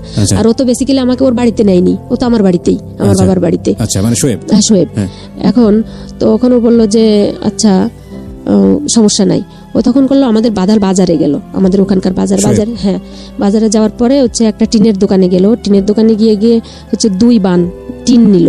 তো বললো যে আমি এই টিনটার টাকা আমি বিকেলে পৌঁছে দিচ্ছি। টিনের দোকানিকেও কিভাবে, মানে আমি যেখানেই দেখতেছি ওকে, আমি তত অবাক হচ্ছে যে সবাইকে কেমন যেন সবকিছু, মানে কেউ ওকে দেখে না, চেনে না, কিছু না, অমনি ফট করে 2 বান টিন বাকি দিয়ে দিল। বললো যে ওই যে মানে চটা দিয়ে মোটামুটি 2 চাল করি আর বেড়া দিয়ে দিই, তো এভাবে আমরা সবাই থাকতে পারবো একটা ঘরের ভিতরে। ঘরের জায়গা তো আমাদেরই, যে ঘরের পরে কুড়ে ঘরটা ছিল আর কি, ওইটা চেঞ্জ করে ফেললো। আমি কিন্তু এত ঝড়ঝাপটার ভিতরে ভাই, আমি কিন্তু মানে পড়াশোনা বন্ধ দিচ্ছি না। তখন আপনি কিসের স্টুডেন্ট? আমি তখন অনার্স এই যে সেকেন্ড ইয়ারে উঠে গেলাম। হ্যাঁ, কিন্তু আমি জীবনে আমার এই যে অনার্স সেকেন্ড ইয়ারের লাইফ এই পর্যন্ত ভাই, আমি জীবনে কোনো নতুন বই কাকে বলে আমি পাইনি। ওই যে 6-7 যখন পড়ছি, তখন হচ্ছে আগে তো মনে করেন যে 6-এ একটা গ্রামার বই কিনলে ওটা দিয়ে এসএসসি পরীক্ষা দেওয়া যেত। একটা বই দিয়েই। তো আমি ওই যে 7-8 বছরের পুরনো যারা 7-এ পড়ে ফেলে রাখছে বই, ওইগুলা কিনতাম সেট ধরে 30, 40, 50, 60, 70, 80 এরকম টাকা এরকম দিয়ে দিয়ে। তো ওরকম করে। আর হচ্ছে আমার কলেজ লাইফে এখনো খোঁজ নিলে দেখা যাবে বাগেরহাট পিসি কলেজে এ যাবৎকালেও মনে হয় সর্বরেকর্ড হচ্ছে আমার, যে লাইব্রেরি থেকে সেমিনার থেকে বই নেওয়া। কারণ আমার তো কিনে পড়ার অ্যাবিলিটি নাই, আমি ওখান থেকে নিয়ে নিয়ে পড়তাম। ম্যাক্সিমাম সময় আমি লাইব্রেরিতে বসে যে নোটগুলো করতাম, এরকম টিচারদের ডিস্টার্ব করতাম। স্যাররা বসে আছে সবাই, যে স্যার আমাকে এটা একটু দেখা দেন। স্যাররাও মানে অবাক হতো যে এরকম স্টুডেন্টরা ডিস্টার্ব করে, কিন্তু আমি যে কেন ডিস্টার্ব করি এটা তো স্যারদের বুঝতে দিতাম না। এরকম করে পড়াশোনা চালাচ্ছি, যে স্কাউট করতে যেতাম ওখান থেকে সনদ, এরকম করে। যাই হোক, ও করলো কি আমাকে ওই যে অনার্স সেকেন্ড ইয়ারে তখন আমাকে কিছু বই কিনে দিল। আমি যেহেতু বাংলাতে, খুলনা এসে আমাকে 7টা বই কিনে দিল। এই যে ফার্স্ট আমার জীবনে প্রথম নতুন বই ভাই, মানে পৃথিবীর মানে মনে হচ্ছে আমি পৃথিবী হাতে পেয়েছি। মানে ওর প্রতি আমার আর কোনো রাগ দুঃখ কোনো কিছু নাই। আমি যে নতুন বই, আমি সারাক্ষণ বইগুলোর ঘ্রাণ শুকতাম, যে নতুন বই এরকম। আর চেয়ার টেবিল তো ছিল না, ওই যে মাটিতে বসে ওই যে তাল পাতার চাচে ওখানে বসে পড়তাম। আর যদি দেখতাম যে আমার অন্য চাচাতো ভাই বোনেরা পড়ছে, তো ওর ওখানে তখন তো কেরোসিনের কুপি বাতি এরকম হারিকেন ওরকম, তো ওদের পাশে গিয়ে গিয়ে আসতে ওরা জোরে জোরে পড়তো। তো আমার আবার জোরে পড়া যাবে না, আমি জোরে পড়লে ওদের ডিস্টার্ব হবে, ওদের পড়া হবে না, ওর মারা বাবারা চিল্লাপিল্লি করে। তো আমি বইটা খুলে নিয়ে শুধু চোখ বুলাতাম, মানে ওদের আলোতে। আমাদের ঘরে কেরোসিন নাই, মানে বাতি জ্বালানোর এরকম। তো যখন এই যে শোয়েব আসলো আমাদের ঘরে, তো এই কষ্টটা আর থাকলো না। ও এরকম কি করলো, আমাকে ওই যে বই কিনে দিল। বই কিনে দেওয়ার পরে এখন আমার কলেজে যেতে 20 টাকা খরচ হয় রিক্সায়। এখন রিক্সায় যায়, বাসের জন্য দাঁড়ায় থাকা লাগে না, মানে এপার থেকে রিক্সায় যেতে পারি। তো ও কিন্তু কন্টিনিউ আমাদের এখানে থাকতেছে, আমাদের এখান থেকে যাচ্ছে না। তো আমি বলি এটা তো ভালো দেখায় না, তুমি চলে যাও অথবা তুমি নিয়ে গিয়ে বা তুমি আমাকে নিয়ে কোথাও বাগেরহাটের ভিতরে একটা তোমার তো রিলেটিভ আছে থাকো। তো বলে যে না, এখান থেকে তোমার পড়াশোনা করা, মানে অনেক বুঝ দিত। এর ভিতরে হচ্ছে আমার বেবি কনসেপ্ট হয়। বিয়ের কতদিন পরে, মানে কত মাস পরে? এটা হচ্ছে 2002 সালে হচ্ছে 23 অক্টোবর আমার বিয়ে হয়। আর হচ্ছে জানুয়ারি 2004 সালের 8 জানুয়ারি আমার মেয়ে হয়। তার মানে এটা কি সিচুয়েশনাল ছিল, মানে আপনাদের ওয়ান্টেড ছিল না, আলটিমেটলি সিচুয়েশনাল হয়ে গেছে? হ্যাঁ, এটা। আর ওটা তো চিন্তা করতাম না। এখন এটা যখন মধ্যে আপনার হচ্ছে হলো ওই শ্বশুর বাড়িতে যোগাযোগ করা, জানানো, কিছু চেষ্টা করেনি আপনার বাবা মা? জানছে, এতটুকুই জানতে পারছে যে হচ্ছে ছেলে খুব বংশীয় এবং তাদের বাড়িঘর দরজাও চিনে, এবং ওরা খুবই বড় লোক, খুবই প্রভাবশালী।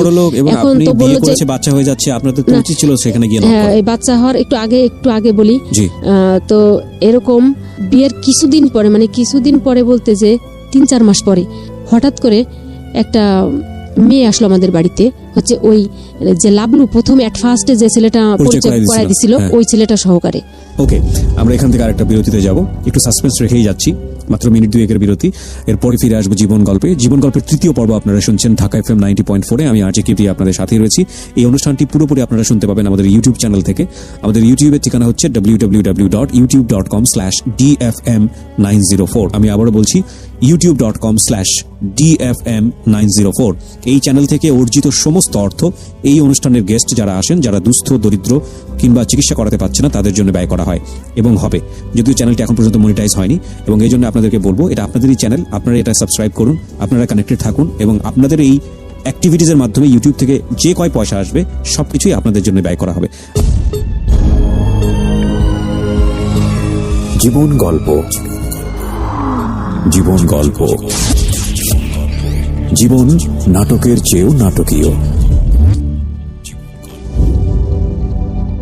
স্বাগত জানাচ্ছি প্রিয় শ্রোতা, আরো একবার শুনছেন জীবন গল্প ঢাকা FM 90.4 এ। আমি আরজে কিবরিয়া আপনাদের সঙ্গে রয়েছি। আজকের জীবন গল্প হচ্ছে আজমিরার জীবনের গল্প, এবং কথা না বাড়িয়ে আজমিরার কাছে আবারও ফিরতে চাই। আজমিরাকে দেখতে চাইলে বা তার সঙ্গে যোগাযোগ করতে চাইলে আসবেন আমার ফেসবুক পেজে। ফেসবুকের ঠিকানা www.facebook.com/kibriya.rj, KEBRIA.RJ, পেজটি আরজে কিবরিয়া নামে আছে। আর যারা এই অনুষ্ঠানে আসতে চান জীবন গল্প বলার জন্য, আমাদেরকে ফোন করবেন। আমাদের ফোন নাম্বারটি হচ্ছে একটি নাম্বার, এটা জীবন গল্পের জন্য, সিক্রেটসের জন্যও। আপনারা প্লিজ এই নাম্বারটি সেভ করে রাখুন। আমাদের ফোন নাম্বারটি হচ্ছে 09611904 আমি আবারও বলছি 09611904। জি আজমিরা, তারপর আসলো, এবং তখনও আমাদের বাড়িতেই, তখন লাবলু সাহেব উনি একটা মেয়েকে সাথে করে আসছেন। হ্যাঁ, সে মেয়েটাও অনেক সুন্দর, অনেক লম্বা টম্বা নিয়ে আসলো। এখন বলো যে এটা হচ্ছে শোয়েবের বউ, এটা বললো। শোয়েবের বউ? হ্যাঁ, এখন শোয়েব তখন কোথায়? সব আমাদের ঘরে, আমি দেখলাম যে ঘরে, কিন্তু যখন ওই যে লোকজন হই হুল্লো করে, আর গ্রামে তো একটা কিছু হলেই লোকের জড়ো হয়ে যায় স্বাভাবিকভাবে। আর যেহেতু ওই বাড়ির, আর মূলত ভাইয়া যে কথাগুলো অনেক ছেড়ে ছেড়ে গেছি, সেই কথাগুলো হচ্ছে যখন আমার বিয়ে হলো তখন গ্রামের সবাই খুব আশা হতো। আর আমি গ্রামের ভিতরে হচ্ছে ওই যে বাল্য বিবাহ, তারপর হচ্ছে বহু বিবাহ, এগুলোর বিরুদ্ধে কথা বলতাম। আচ্ছা। আর হচ্ছে গ্রামে যে ওই যে ইনজেকশন দেওয়ার যে ব্যাপারগুলো থাকতো, যে রাত বিরাতে যে ওই কার ডায়রিয়া হলো বা কার স্যালাইন দেওয়া লাগবে, এই কাজগুলো আমি করতাম। আমি কিন্তু কোনো পেশাদারি কোনো ট্রেনিং নেওয়া না, কিন্তু কেন যেন আমি করতে পারতাম। আচ্ছা। হচ্ছে এরকম। তখন আপনি যখন এরকম ঘটনা ঘটিয়ে ফেলেছেন তখন সবাই আঙ্গুল তুলতো আপনার দিকে। আচ্ছা, এর মধ্যে চলে আসলো আরেকটা বউ সহ। এখন কিন্তু আমি ওকে দেখলাম যে ঘরে, আমি আবার যখন ওরা আসলো বললো যে শোয়েব কই, আমি ঘরে ঢুকলাম, নাই। পরে দেখি যে লোকজন, ওরা তো সবাই রাস্তায় চলে গেছে, লোক টোক জড়ো করছে যে এই অবস্থায়। ওই মেয়েটা আমার সাথে যদি শান্ত স্বভাব মানে সুস্থভাবে কথা বলতো আমার সাথে, সে আমার সাথে কোনো কথা বলেনি, বা আমি তাকে দেখতেও পাইনি, ওই যে শুধু এক নজর দেখেছি। তো রাস্তায় ওই লাবু নিয়ে চলে গেল, লাবলু। পরে কথা বললেন না মেয়েটার সঙ্গে? আমি তাকে দেখার কোনো সুযোগই আমাকে কেউ দিল না। মানে ও আমাদের বাড়ির ভিতরে মানে ঠিক 2 সেকেন্ডের ভিতরে একটা তাণ্ডব চালায় গেল, যেহেতু ওই হচ্ছে বোন সর্বহারা, যে মানে ওই যে মোস্ট, মানে এটা নাম বললেও অসুবিধা হবে না ভাইয়া, সেটা হচ্ছে হ্যাঁ একেবারে উনাকে তো মেরে ফেলা হয়েছে। ওর আপন বোন, এর আপন বোন কি বিয়ে করেছে হচ্ছে শোয়েব, যিনি আপনার হাজবেন্ড। হ্যাঁ, এটা ভেরি টুইস্ট, ভেরি ইন্টারেস্টিং। হয়তো আজকে আমরা আমাদের অনুষ্ঠানে এই নামটা প্রচার করছি না অনুষ্ঠানের স্বার্থের জায়গাটি থেকে, মানে বিষয়টা আমি একটু সংক্ষিপ্ত করে বলছি। বেসিক্যালি শোয়েব, যিনি ওনার হাজবেন্ড, তিনি ছিলেন সর্বহারা গ্রুপের মেম্বার, এবং সর্বহারা গ্রুপের মোস্ট ওয়ান্টেড যিনি ছিলেন ওই সময়টাতে, যিনি লিডার, তার বোন হলো যে ভদ্রমহিলা আপনার বাড়িতে এসছে, যে দাবি করছে হচ্ছে শোয়েব তার প্রথম স্ত্রী, রাইট? হ্যাঁ। চিন্তা করে দেখুন টুইস্ট, গল্পটা মানে গল্প টুইস্টটা কত মারাত্মক। ওকে, এখন ওখানে বলার পর ও মানে অনেক লোকজন জড়ো করে ফেলছে, এবং অলরেডি ওরকম কথা বলতে বলতে বের হয়ে গেল। মানে এটা জাস্ট পাবলিসিটি করার দরকার, যে ওর একটা বউ আছে আসছিলেন, এবং বললো যে ওকে ধরতে পারলে তো ওরা তো 22 টুকরা করবো, মানে এরকম কথাবার্তা বলে বউ বলতেছে। হ্যাঁ, আমার কথা আর কিছু বললো টললো না, চলে গেল। এখন তো ভাইয়া মানে মনে করেন যে আমাদের আর বাকি আর কিছু থাকলো না, যে সর্বশেষ যে সম্মানটুকু ছিল বা শেষ আশা ভরসা ছিল, এগুলো গেল। আব্বা ভাবলো যে মেয়েটা মানে সাডেনলি বিয়েও হলো এবং সংসারটাও ভাঙলো। 3 মাস পরের ঘটনা। ও অলরেডি চলে গেল আমার মেজো ফুপু বাড়ি, চলে গিয়ে ওখান থেকে একটা লোক পাঠালো, মানে আমার ফুফাতো বোনের মেয়েকে, যে তোমার খালাকে নিয়ে আসো। তখন জানতে পারলাম যে ওই বাড়িতে, তখন তো মনে করেন যে একেবারে ফুল রাগে, এবং যে আজকেই ওর সাথে শেষ। তখন আমি বললাম, ও এর আগে কি করলো, ফুফুকে কনভিন্স করে রাখলো যে ফুফু দেখেন, ও আসার পরে কিন্তু এত বলবে, আমার আরো বিয়ে আছে, অমুক আছে, আমি এইটা করি সেইটা করি, দেখে না পাগলের মতো কত কিছু বলে। আমি তো যে একেবারে ফুল, যা বলছে আমি সেটাই বলে দিচ্ছি। এবং ওর আরো একটা বিয়ে আছে, ওই আলী হোসেনের বোনের পরে আরো একটা বিয়ে আছে। তৎকালীন সময় আমাদের ওখানকার ডিসি সাহেব ছিলেন পিউস কস্তা, উনিও একটা মেয়েকে পছন্দ করতেন, সেই মেয়েটাকে ওই শোয়েব বিয়ে করছিল, এবং মেয়েটা হিন্দু ছিল। এখন মেয়েটা হয়তো ঢাকার কোথাও কোনো একটা হসপিটালের সিনিয়র নার্স হয়ে গেছে। আজকে হয়তো যদি কোনো কারণে দৈবক্রমে গল্প শুনে তাহলে হয়তো বুঝতে পারবে। যাই হোক, তো এটা আপনি জেনেছেন কবে? সেকেন্ড বিয়েটার খবর জানছেন কবে? সেকেন্ড বিয়েটার খবর হচ্ছে আমি যখন আমার এই মেয়েটা, মানে আমার বেবিটা যখন হয়, আমি যখন ওদের বাড়িতে যাই, ঠিক তখন এই ঘটনাগুলো আমি জানি। আমরা সিরিয়ালি যাই। হ্যাঁ, তারপর তো এটা বলার পরে তখন ও আমাকে অনেক কথা বলে আমাকে কনভিন্স করে, ফুফু দেখলেন, আমি বললাম না। তখন ফুফু আমার বলে, তুই কি পাগল হয়েছিস? কোন জায়গার আগের কালের বুড়ো মানুষ, তো কোন জায়গার কোন আউল ফাউল গল্পগুলো শুনে কোন শয়তান পয়তানি কি বললো, তুই শুনে জামের পরে এরকম চেঁচাচেঁতি শুরু করছিস। তাই আমি কই, ফুফু তুমি চেনো না ওরে, এরকম শয়তান। পরে ওই পথে ওর বাড়ি চলে গেল, ফুফুকে কি বলে আমি সকালবেলা আমার বাড়িতে চলে আসলাম। তো মা ওরা সবাই চিন্তিত, সবাই এই যে কি হলো বা কি দেখি এইগুলা। তাই বললাম এগুলো বাদ দাও, এগুলো আর কোনো কথা বলো না, আমি কলেজে যাই ঠিক মতো। একদিন পরেও আবার আমাদের বাড়িতে চলে আসলো। আচ্ছা, চলে আসার পরে বলো যে এগুলো কোনো কিছু না, এগুলো হচ্ছে আমার শত্রুপক্ষ, অমুক সমুক, এই সেই, মানে যেগুলো বলা। এখন ওর কথা আর কেউ বিশ্বাস করে না। এখন এই একদিন পরে আমাদের বাড়ি থেকে আমার বাড়ি আসার পরে ও আমাকে সার্বক্ষণিক 24 ঘন্টা খুব চেকে রাখে, মনিটর করে। হ্যাঁ, এবং আমি হচ্ছে ভাবিকে বললাম যে ভাবি এগুলো এখন আমার তো কিছু প্রোটেকশন দরকার আছে, কারণ এই মুহূর্তে তো বাচ্চা নেওয়া কোনো মতেই সম্ভব না। তো ইন দ্য মিন টাইম আপনি কি এই যে পিস্তল ধরা, আপনাকে যে চিন্তাই করে নিয়ে যে বিয়ে করা, এগুলো ঘটনা কি আপনার বাবা মাকে বলেছেন? হ্যাঁ, তখন সবাই মোটামুটি সবকিছু জেনে গেছে, সব জেনে গেছে আর কি সবাই এগুলা। এখন বলো যে এখন তো ভালো ও এটা বলে কনভিন্স করে যে আমি ভালো হতে চাইলে আপনারা আমাকে সুযোগ দিবেন না। তার মানে ও মোটামুটি আপনারা সবাই তখন জানতেন যে ও সর্বহারা গ্রুপে। হ্যাঁ, আচ্ছা। এখন বলে যে আমি ভালো হতে চাইলে আপনারা কি আমাকে সুযোগ দিবেন না। আমি হচ্ছি মানে সর্বহারা এই নামটা শুধু আমার ফ্যামিলির লোকজনগুলো, আমার ঘরের লোকজন, মানে আমি আব্বা মা ছোট ভাই, ওরা তো দুইজন ছোট, পাশের ঘর আলাদাদের জানতে দিই না, কারণ ওরা আবার একটা দুর্বল পয়েন্ট পাবে, কারণ সবাই তো চিরদিন মানে মিত্র থাকে না, এরকম। তো এই শব্দটা যেন ওরা না জানে, তখন বলবে যে অমুকের একটাই জামাই, সে আবার হচ্ছে এই কোয়ালিটির, এমনি আছে যা হবার হয়েছে। তো এটা বলার পরে এখন আমি বলি ভাবি এই অবস্থা, কিন্তু ও এই কারণে আমাকে সবসময় চেকে রাখে যে আমি কোনো ধরনের কোনো পদ্ধতি ইউজ করি কিনা বা কিছু। চাইতো যে বেবিটা আসুক। হ্যাঁ, ও মনে প্রাণে চাইতো একটা বেবি আসুক, কারণ বেবি ওর ভয় থাকতো যে কোন সময় আমি তো কখনোই ওর সঙ্গে থাকবো না, আমি পড়াশোনা করছি সিচুয়েশন বুঝেই আমি ওর থেকে ডিডাক্টেড হয়ে যাবো, এরকম আর কি। এই কারণেও কিন্তু ওর মনোবাসনাই ঠিক হলো। তো এরকম করে অলরেডি তখন হচ্ছে ওই যে সর্বহারার যে লিডার, উনি তখন প্রচুর সক্রিয়, এবং বোন যাওয়ার রিপোর্ট দেওয়ার পরে যে ও তো আর একটা বিয়ে করছে ভাইয়া, তখন ওকে মারতে আসলো আমাদের বাড়িতে, আমাদের এলাকার একজন লোককে নিয়ে আসলো। ও আবার বললো কি, ওই দিন সকালে আমাকে বললো যে আমি একটু বাড়ি যাচ্ছি, আমি বাড়ি গিয়ে আমি 1 সপ্তাহ পরে আসতেছি, তোমার তো এখন খুব মানে সময় তো চলে আসছে, ডেলিভারির সময়, আমি আসতেছি। এটা বলে ও তুমি ঠিক মতো খাওয়া দাওয়া গোসল টোসল করো, এগুলো সব মানে খুব টেক কেয়ার করতো আমাকে। তো আমি ওই সময় আমার বই হাতে থাকতো যে না জানি এরপরে কোনো সমস্যা হয় কিনা, আমার পরীক্ষার সামনে ফাইনাল ইয়ারের পরীক্ষা অনার্সের।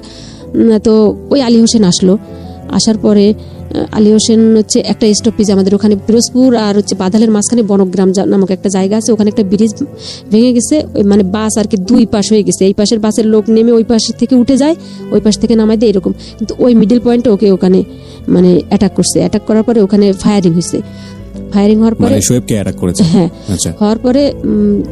হওয়ার পরে ওইখানকার একটা ছেলে, মানে আমাদের দিকের একটা ছেলে ওকে সিস্টেমে কিভাবে যেন ওকে বিপদসীমা আর কি মুক্ত করে দিছে, যে ভাই এইবার আপনি যান, আপনি এবার ফ্রি, এরকম ওর ভিতর থেকে একদম দৌড়াতে আমাদের বাড়ি আসলো। আমি বললাম যে তুমি 1 সপ্তাহের কথা বলে গেলে এখনই চলে আসলা। তখন হচ্ছে আমার আব্বা আমারে হাতে পায়ে ধরে বলে যে এই অবস্থা, এখন ওর যে বাচ্চা, এটা তো আমার বংশধর, এখন ওরা যদি আসে তো ওকেও তো মেরে ফেলবে।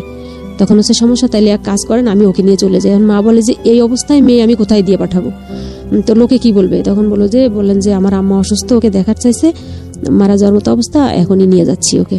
এটা বলে বাড়ির ভিতর সবাইকে ওটা বলা হলো। আমি তো সেই কান্নাকাটি যে বুঝছি যে এবার তো মরা ছাড়া নির্ঘাত আর কোনো গতি নাই, একটার পর একটা দুর্যোগ। পরে আমরা আসলাম আমাদের বাজার থেকে, 2 জন 2 দিক হয়ে গেলাম। ও আমার আব্বাকে বলে যে আপনি আমাকে অন্য পথে আমার নামাই দেন এমন জায়গায়, যে আমি ওই পথে আমার বাড়ি যাই, আর ওই পথে ওর খালা বাড়ি থাকুক, কালকে সকালে ওই পথে আমাদের বাড়ি যাবে, আমি ওইখান থেকে এসে ওকে ওই পথে নিয়ে যাব। এটা বলে দিল, চলে গেল। আমি আমার খালা বাড়িতে গেলাম। পরের দিন আব্বা ওকে রেখে আসলো আমার ছোট পুকুর বাড়ি থেকে, ওই পথে ওকে পাঠাই দিল। রাতে আব্বাকে একটা চিঠি লিখে দিল, বলে এটা নিয়ে আপনার মেয়েকে দিবেন, আপনি পড়েন না। আব্বা আবার ওটা নিয়ে রাতে আম্মার কাছে দিল, আম্মা আবার সকালে আমার খালা বাড়িতে গেল। এদিকে তো বাড়ি থেকে সবাইকে বলে আসলাম যে আমি শ্বশুর বাড়ি যাচ্ছি, এরকম শাশুড়ি অসুস্থ, চলে যাচ্ছি। সবাই মেনেও নিল বিষয়টা। তো সবাই বললো যাক, 1 কাজে 2 কাজই হলো, মেয়েটা শ্বশুর বাড়িও দেখা হলো, আর হচ্ছে এখন মানে স্বীকৃতিও যেটাকে বলে, সবাই তো বুঝতো কম বেশি যে হয়তো ছেলে একা একা বিয়ে করছে, এই জন্য বাড়ি থেকে কেউ মেনে নেয়নি, বাবা গরিব এই জন্য। তো এইবারই ভালো হলো। চিঠিতে দেখি লেখা মানে বেশ উল্টাপাল্টা, যে তুমি বাড়ি ফিরে যাও, এদিকে ঝামেলা একটু মিটছে, আমি আসতেছি তোমাদের বাড়ি। এখন বলেন কেমন মানে কি অবস্থা, মানে আমার বাড়ি ব্যাকে আসতে বলে। তখন আমি তো এখন আমি অনেকটা শক্ত হয়ে যাচ্ছি আস্তে আস্তে, কত সহ্য করবেন, আর সহ্য করার আর কোনো মানে পথ নেই। তো আমি বললাম যে আমি মরি বাসি, আমি হচ্ছে এখন তো আর বাবা আমার সম্মান ডুবানো যায় না, আমারও তো একটা ইমেজ আছে, আমি শ্বশুর বাড়ি যাচ্ছি, আমি একদিন পরে। বেবি তখন হয়নি, মানে আর 18 দিন ওদের বাড়িতে যাওয়ার ওই দিনের 18 দিন পরে বেবি ডেলিভারি হয়েছে। তার মানে চিন্তা করেন অবস্থা কতটা ক্রুশিয়াল স্টেজে ছিল সেই সময়তে বেবি। আর আমার পায়ে পানি চলে আসছিল, মানে অনেক ক্রিটিক্যাল, একেবারে ডিফিকাল্ট। তো এখন আমি বললাম যে মা আমি যাচ্ছি মঠবাড়িয়া, মানে নাম তো জানি, ওরা তো নামি দাবি বংশ, আমি ওখানে নেমে সব তো গল্প বলতো, মানে গল্পে নামে সবকিছুই চিনতাম এটা। আমি যাই। তখন বললো যে তুই একা যাবি, আমার কাছে 2টা কাপড়ের ব্যাগ, একটা জুতার ব্যাগ, এরকম। তো এখন আমার একটা খালা ছিল, তা বলে যে তুই একটু আগায় দিয়ে আসো। আমি তো মা আমি কোথায় যাব, কোথায় কি চিনবো। তাই আমি বলি মা তোমার যাওয়ার দরকার নেই, খালা তুমি যাবে আমার সাথে। তো মা বললো কি তুই ওর একটু নিয়ে যা। তো দেখেন ভাইয়া আমার খালা কি করলো, মঠবাড়িয়া যে স্ট্যান্ডে ওখানে আমাকে রেখেই বাসের থেকে আমি নামলাম ব্যাগগুলো নিয়ে, 3-4টা ব্যাগ। আর ওদিকে রাস্তাঘাট প্রচুর খারাপ, মনে করেন যে পিছনের যাত্রীগুলা যে যখন গাড়িটা ঝাঁকি দেয় তখন হচ্ছে ছাদের সাথে মাথা ঠেকে যায়। এরকম অবস্থা। কিন্তু আমাকে ওই যে সুপারভাইজার একদম গাড়ির সামনের একটা সিট আছে, মানে আমি তো বোরকা পরা, তারপরে খুবই অসুস্থ, মোটা, মানে আজ করতে পারছে যে উনি মহিলা এরকম অসুস্থ। তো ড্রাইভারকে বললো যে ওস্তাদ একটু আস্তে আস্তে চালান, রোগী কিন্তু। তো যথেষ্ট মানে খুব আস্তে আস্তে মানে গাড়ি চললো, অনেক দয়া করলে, যে আল্লাহর দয়া শুরু হলো আর কি। যাই হোক, আমি নামার পরে আমার খালা ওই গাড়িতেই থাকলো, উনি ওখান থেকে নামলো, নামার পরে ব্যাগগুলো রাস্তার পাশে সাইড করে রানিং আর একটা গাড়ি আসতেছে, বলে আমার আবার রাত হয়ে যাবে, আমার আবার ফেরা লাগবে, তুই একা যা, আমি চলে যাই। ভাই পৃথিবীতে মানুষ অসহায় হয়, ওরকম অসহায়, মানে ওই একদিন অসহায় হয়ে গেলাম আমি। ওই যে আমার অসহায়ত্ব শুরু, আমি চারিদিকে অন্ধকার দেখতেছি, যে আমার তো আর পরিচিত এখানে কেউ নেই, আমার এই অবস্থা। সারাদিন ওই দিন সকালে খালার বাসা থেকে শুধু 1 গ্লাস পানি খাইছি, এরপরে আর কোনো কিছু খাওয়া না। আর তো শরীরে তো এই অবস্থা। আর আমার ওই বুকের খাঁচায় ব্যথা ছিল, প্রচুর ব্যথা উঠতো রাতে বা দুপুরের দিকে। তো এই ব্যথায় আমার ওই ব্যথা আর মনে নাই। তো একটা রিক্সাওয়ালাকে বললাম যে তুমি কি অমুক বাড়ি চিনো? তা বলে অমুক বাড়ি, হ্যাঁ চিনি। তাই বলে ভাই তুমি কি একটু যাবে আমার সাথে? তখন ওখান থেকে 5 টাকা হচ্ছে ওদের ওই রিক্সা স্ট্যান্ড পর্যন্ত ভাড়া, ওখান থেকে হচ্ছে আবার মনে করেন যে 2 কিলোর মতো কাঁচা রাস্তা হেঁটে যাওয়া লাগে ওদের বাড়ি। এর ভিতরে আবার হচ্ছে সাঁকো আছে 2-3টা। তো রিক্সা নামাই দিয়ে বললো যে আপনি এখন হেঁটে যান, এত পথ। তখন আমি মানে কান্না করে দিলাম, বললাম যে ভাই আমি কিভাবে যাবো এতগুলো ব্যাগ নিয়ে, আপনি আমার সাথে চলেন, আপনাকে আমি টাকা দিব, আমার কাছে টাকা আছে, আপনাকে আমি টাকা দিব, আপনি চলেন। তো ওর ওই রিক্সাটা হচ্ছে ওই মানে বেড়ার সাথে যেটাকে বলে, ও তালা দিয়ে ও আমার সাথে, ওই ছেলেটা একাই সব ব্যাগগুলো মাথায় কাঁধে অমুক সমুক করে নিল, যে টাকা দেওয়ার কথা বলছি, ও আমার সাথে গেল আমাকে আগায় দিতে। তো আমি ওই বাড়িটার ভিতরে মানে জিজ্ঞাসা করতে করতে ঢুকলাম। কিন্তু যখন আমি ওই বাড়িটার ভিতরে ঢুকি, আমার শ্বশুর বাড়ির ভিতরে, তখন একটা মহিলা আমার পাশ দিয়ে বের হয়ে যাচ্ছে হন হন করে। তো আমি বুঝলাম যে কে যেন, মনে হচ্ছে যেন কাজের মানুষের মতো আর কি। তো আমি যখন ওই বুঝলাম যে এইটা শোয়েবের ঘর, মানে ও যখন যেমন বর্ণনা দিত যে এইটা আমার এইরকম আমার সামনে আমাদের ঘর, এটা চাচার ঘর। যশোর শিক্ষা বোর্ডের চেয়ারম্যান শাহজাহান খান ছিলেন, 1996 সালে উনি রিটায়ার্ড করছেন, ও হচ্ছে ওর ভাই। আর হচ্ছে 2টা যে সিভিল ইঞ্জিনিয়ার, যে ওর 2টা চাচাতো ভাই, ওনারা ঢাকাতে, মোটামুটি ভালো সম্ভ্রান্ত ফ্যামিলি। 11টা MBBS ডাক্তার হচ্ছে ওদের ফ্যামিলিতে, মানে 11টা MBBS, এবং হচ্ছে বোর্ড চেয়ারম্যান একজন, যুব উন্নয়নের মহাপরিচালক, মানে একেবারে খুব টপ লেভেলের আছে 2 জন এরকম, এবং প্রত্যেক ঘরে থেকে 1-2 জন বিদেশে আছে, মানে এরকম একটা ফ্যামিলি। বাড়ি যেন কোথায়? যশোর না, এটা হচ্ছে মঠবাড়িয়া জেলায়, মঠবাড়িয়া জেলা। তো একটাই ও হচ্ছে আর কি, মানে ফ্যামিলি কি গোষ্ঠী থেকে বিচ্ছিন্ন আর কি একটা ব্যক্তি, মানে ওর ছোটবেলা থেকে নাকি ওর কার্যকলাপ এরকম। সেই ছিল শোয়েব। বাড়িতে ঢুকতে যাচ্ছেন আপনি, এবং বাড়িতে ঢোকার পরে কি অবস্থা দাঁড়াবে, এবং আপনি তখন 9 মান্থ প্রেগন্যান্ট। হ্যাঁ, চিন্তা করতে থাকুন, দেখুন গল্পটা এখন আবার কোথায় এসে দাঁড়িয়েছে। বাড়িতে ঢুকতে যাচ্ছেন এরকম একটা অবস্থা। হ্যাঁ, এখন বাড়িতে ঢুকলাম। এখন আমি তো অসুস্থ হয়ে গেছি, 2 কিলো মানে হাঁটা, সে তো এরকম একটা ব্যাগ নিয়ে, এবং আমি তো অসুস্থ, আরো বোরকা পরা গরমে, আর নিচে আবার শাড়ি পরা, এই অবস্থা মানে সব মিলে। তো ওই যে সিঁড়িটা দেখে আমি রিক্সাওয়ালাকে বললাম যে ব্যাগগুলো এখানে রাখো, আমি বসে পড়লাম। সামনে সিঁড়ি, বাঁধানো সিঁড়ি, হচ্ছে মানে বিল্ডিং 1 তলা। আমি বসলাম, বসার পরে ওই মহিলা আবার ব্যাগে চলে আসলো, পিছনের থেকে ঘরের ভিতরে ঢুকলো, মানে ওনাকে ঢুকতে দেখলাম। তো বললাম যে এটা কারা? তো বললো যে এখন আমি কাকে, আমি কি বলবো? তখন ওই রিক্সাওয়ালা বলছে এটা আপনার বউ মনে হয়, যে নাম বললো যে শোয়েবের বউ। এইটা যখন বললো, ওই মহিলা হচ্ছে বারান্দাতে ছিল, ঘরের ভিতরে চলে গেল, গিয়ে ভাইয়া হচ্ছে মানে 3 হাত 3.5 হাত একটা দাও ওটা নিয়ে বের হলো, যে এক্ষুনি 2 টুকরা করে ফেলবো, যে ওর বউ আসলো কোত্থেকে। হ্যাঁ, ওর তো বউ আছে 2-3টা, ও হচ্ছে সেই বউরাও হচ্ছে আসামি, ডাকাতি মামলার আসামি, অমুক সমুক। ব্যাগগুলা আবার কি রিক্সাওয়ালার হাত থেকে নিয়ে ছুঁড়ে মানে কাদার ভিতরে ফেলে দিল, আর মানে আমাকে মারতে যাচ্ছে। তো এই অবস্থা। তো অলরেডি লোকজন জড়ো হয়ে গেছে, 2-4 জন মহিলারা। আর ওদের বাড়ি খুব পর্দানশীল, মানে হাজি বাড়ি বলে, যেটা আমার ওই পাশের বিল্ডিংটাই লাগোয়া বিল্ডিং, ওটা হচ্ছে ওই যে ইঞ্জিনিয়ারের বিল্ডিং, মানে আমার চাচা শ্বশুরের বিল্ডিং। তো ওনারা বাড়ির ভিতরে কেউ ওই মহিলাকে পছন্দ করতেন। ওই মহিলা হচ্ছে ওই শোয়েবের বাবার আর কি, মানে দ্বিতীয় পক্ষের স্ত্রী, এবং অনেক আগলি আর কি, যেটাকে বলে। দেখলে মনে হয় না যে এনার এই ছেলে পেলেগুলা এরকম। উনি কি মানে শোয়েবের মা ছিলেন? আপন মা? হ্যাঁ, আপন মা, মানে খুবই একটা মানে ক্রুয়েল কোয়ালিটির চরিত্র। তো এটা বলার পরে মানে ওই গ্যাঞ্জাম দেখে আমার এখন মানে আমি আর বসে থাকতে পারছি না, মানে এখন এই মুহূর্তে যদি আমি শুয়ে না পড়ি তাহলে আমি মারা যাবো, আমার নিঃশ্বাস দম বন্ধ হয়ে আসছে। তো আমি মানে আর একটা মেয়ে দাঁড়ানো, আমি ওরকে 1 হাত দিয়ে ধরে আমি যখন আর কি ওই খাটের মানে বারান্দায় উঠে গেছি, বারান্দায় উঠে যখন খাটের সাথে বসে আমি অলরেডি ওই বোরকা খুলে ফেলছি, তখন দেখে যে মানে আমার এই অবস্থা। তখন সবাই বললো যে তুমি চিল্লাপাল্লা করো পরে, আগে এদিকে আসো, দেখো কি অবস্থা, এই বউয়ের তো এই খারাপ অবস্থা। মানে এটা দেখার পরে, এটা বলার পরে এই ভদ্রমহিলা আর কোনো চিল্লাপাল্লা নাই তার। আপনি যে কনসিভ করেছেন আপনি প্রেগন্যান্ট, এটা জানার পর আর চিল্লাপাল্লা নেই? না, মানে আগের যে তার যে 2টা বিয়ে, মানে তার তো কোনো জায়গায় কোনো ছেলে মেয়ে নাই, বাচ্চা কাচ্চা হয়নি শোয়েবের। এটা দেখার পরে আমার মনে হয় এই কারণেই হয়তো মায়া হয়েছে। আর তাছাড়া এখন মানে দেখেছে যে আমি মানে মারা যাচ্ছি এই অবস্থা, তখন আমি ইশারা করে বললাম যে আমি একটু পানি খাবো। তা উনি বললো যে পানি দেওয়া যাবে না, মানে উনি বললো ভালোর জন্য যে এই সময় এই মুহূর্তেই পানি দেওয়া যাবে না, একটু ঠান্ডা হোক তারপরে। পরে পানি দিল, পানি খাওয়ার পরে তাই আমি বললাম যে ওই ব্যাগের ওই পকেটে অমুক জায়গায় টাকা আছে, রিক্সাওয়ালাকে 100 টাকা দাও। তখন ওই মহিলা নিজে টাকা দিতে গেল, রিক্সাওয়ালাকে 20টা টাকা দিচ্ছে, বলে তোর এইটুক থেকে 5 টাকা ভাড়া, তুই ব্যাগ ট্যাগ নিয়ে আসিস, তোর 15 টাকা বেশি। সেই রিক্সাওয়ালা তো মানে পরানে বাসে, পারলে টাকা না নিয়েই যায়। মানে ও নিয়ে আসলো কেন, ওকে তারা, মানে ও অলরেডি বাড়ি থেকে দৌড় বের। Sorry for this love, but the situation is যে যেখানে জীবন থাকে না সেখানে 20 টাকা পেয়েছি, আমি এটা চিন্তা করতেছি। বাট আমি না হয়ে শুনছি, বিলিভ মি, আমি জীবনে এত গল্প প্রচার করেছি, যত প্রচার করেছি তার চেয়ে বেশি অনেক অনেক বেশি শুনেছি আমি। কিন্তু আজকের এই গল্পে আমার 1 সেকেন্ডের জন্য আমার মনে হয়নি কনসেন্ট্রেশন আমি অন্যদিকে দিয়েছি। এবং আপনি যা বলতেছেন আমার কেন জানি মনে হচ্ছে আমার চোখের সামনে এগুলো সব ঘটে যাচ্ছে।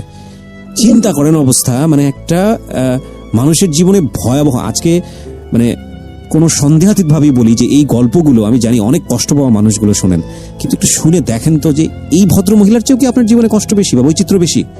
আমি শেষ কমেন্টস এখনই করবো না, আমি শেষ পর্যন্ত শুনতে চাই আসলে কি হয়েছে, তারপর কি হলো। ভাই যে এই কথাগুলো এখন আমি ঠান্ডা মাথায় হয়তো অনেক বছর পরে আপনার সামনে এসে বলতে পারছি, মানে এর একটা মানে সেন্টেন্স বলতে গেলে আমার হয়তো আমার 2 ঘন্টা কান্না করা লাগতো, মানে এরকম টাইমটা আমি পাস করে আসছি। এখন আমার মানে কান্না আসে না, মানে এটা কান্না আসে না। রাতে এখন কি করলাম, ওদের ঘরের ভিতরে আমাকে ঘুমাতে দিল একটা খাট, সেটা হচ্ছে সেই খাটের পরে উঠতে গেলে 2টা চৌকির পরে পাড়া দিয়ে উঠতে হয়, মানে এত উঁচা। মানে আগের কালের যে পঙ্কিরাজ খাট না কি যেন কিরকম বলে, মানে ওর দাদা ছিল জমিদার, মানে ওর দাদিকে বাপের বাড়ি থেকে গিফট দেওয়া হয়েছিল যে খাটটা, ওইটা এখনো আছে, সিঁদুর কাঠের খাট, হ্যাঁ ময়ূরপঙ্খী খাট, ওই ডিজাইন করা। তো মনে করেন যে আমার মাজা সমান তার পয়া কেটে ফেলছে, এখনো সে অতখানি লম্বা ওই খাটটা। যাই হোক, তো ওই খাটটার পরে আমাকে একটা বিশ্রী অবস্থা।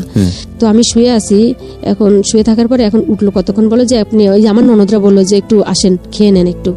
শোয়েব কিন্তু আর নাই, ওর কোনো ঠিকানা মিকানা কিছু জানি না কোথায় আছে। আমি কিন্তু একা ওই যে জিদ করে চলে আসছি যে পরে আমি যখন গেলাম খেতে, তখন ওই যে পিছনে ওদের ডাইনিং টেবিলে খেতে দিল, তখন আমি ভাতটা দেখে আমি খুব খুশি হলাম। আর আমার প্রচুর খাওয়া ছিল তখন, মানে খুব খাওয়া, হ্যাঁ এত পরিমাণ খাওয়া, মানে অল্প ভাত দেখলে আমার কান্না চাপতো যে এই ভাতগুলোতে আমার হবে না, আমার আরো লাগবে।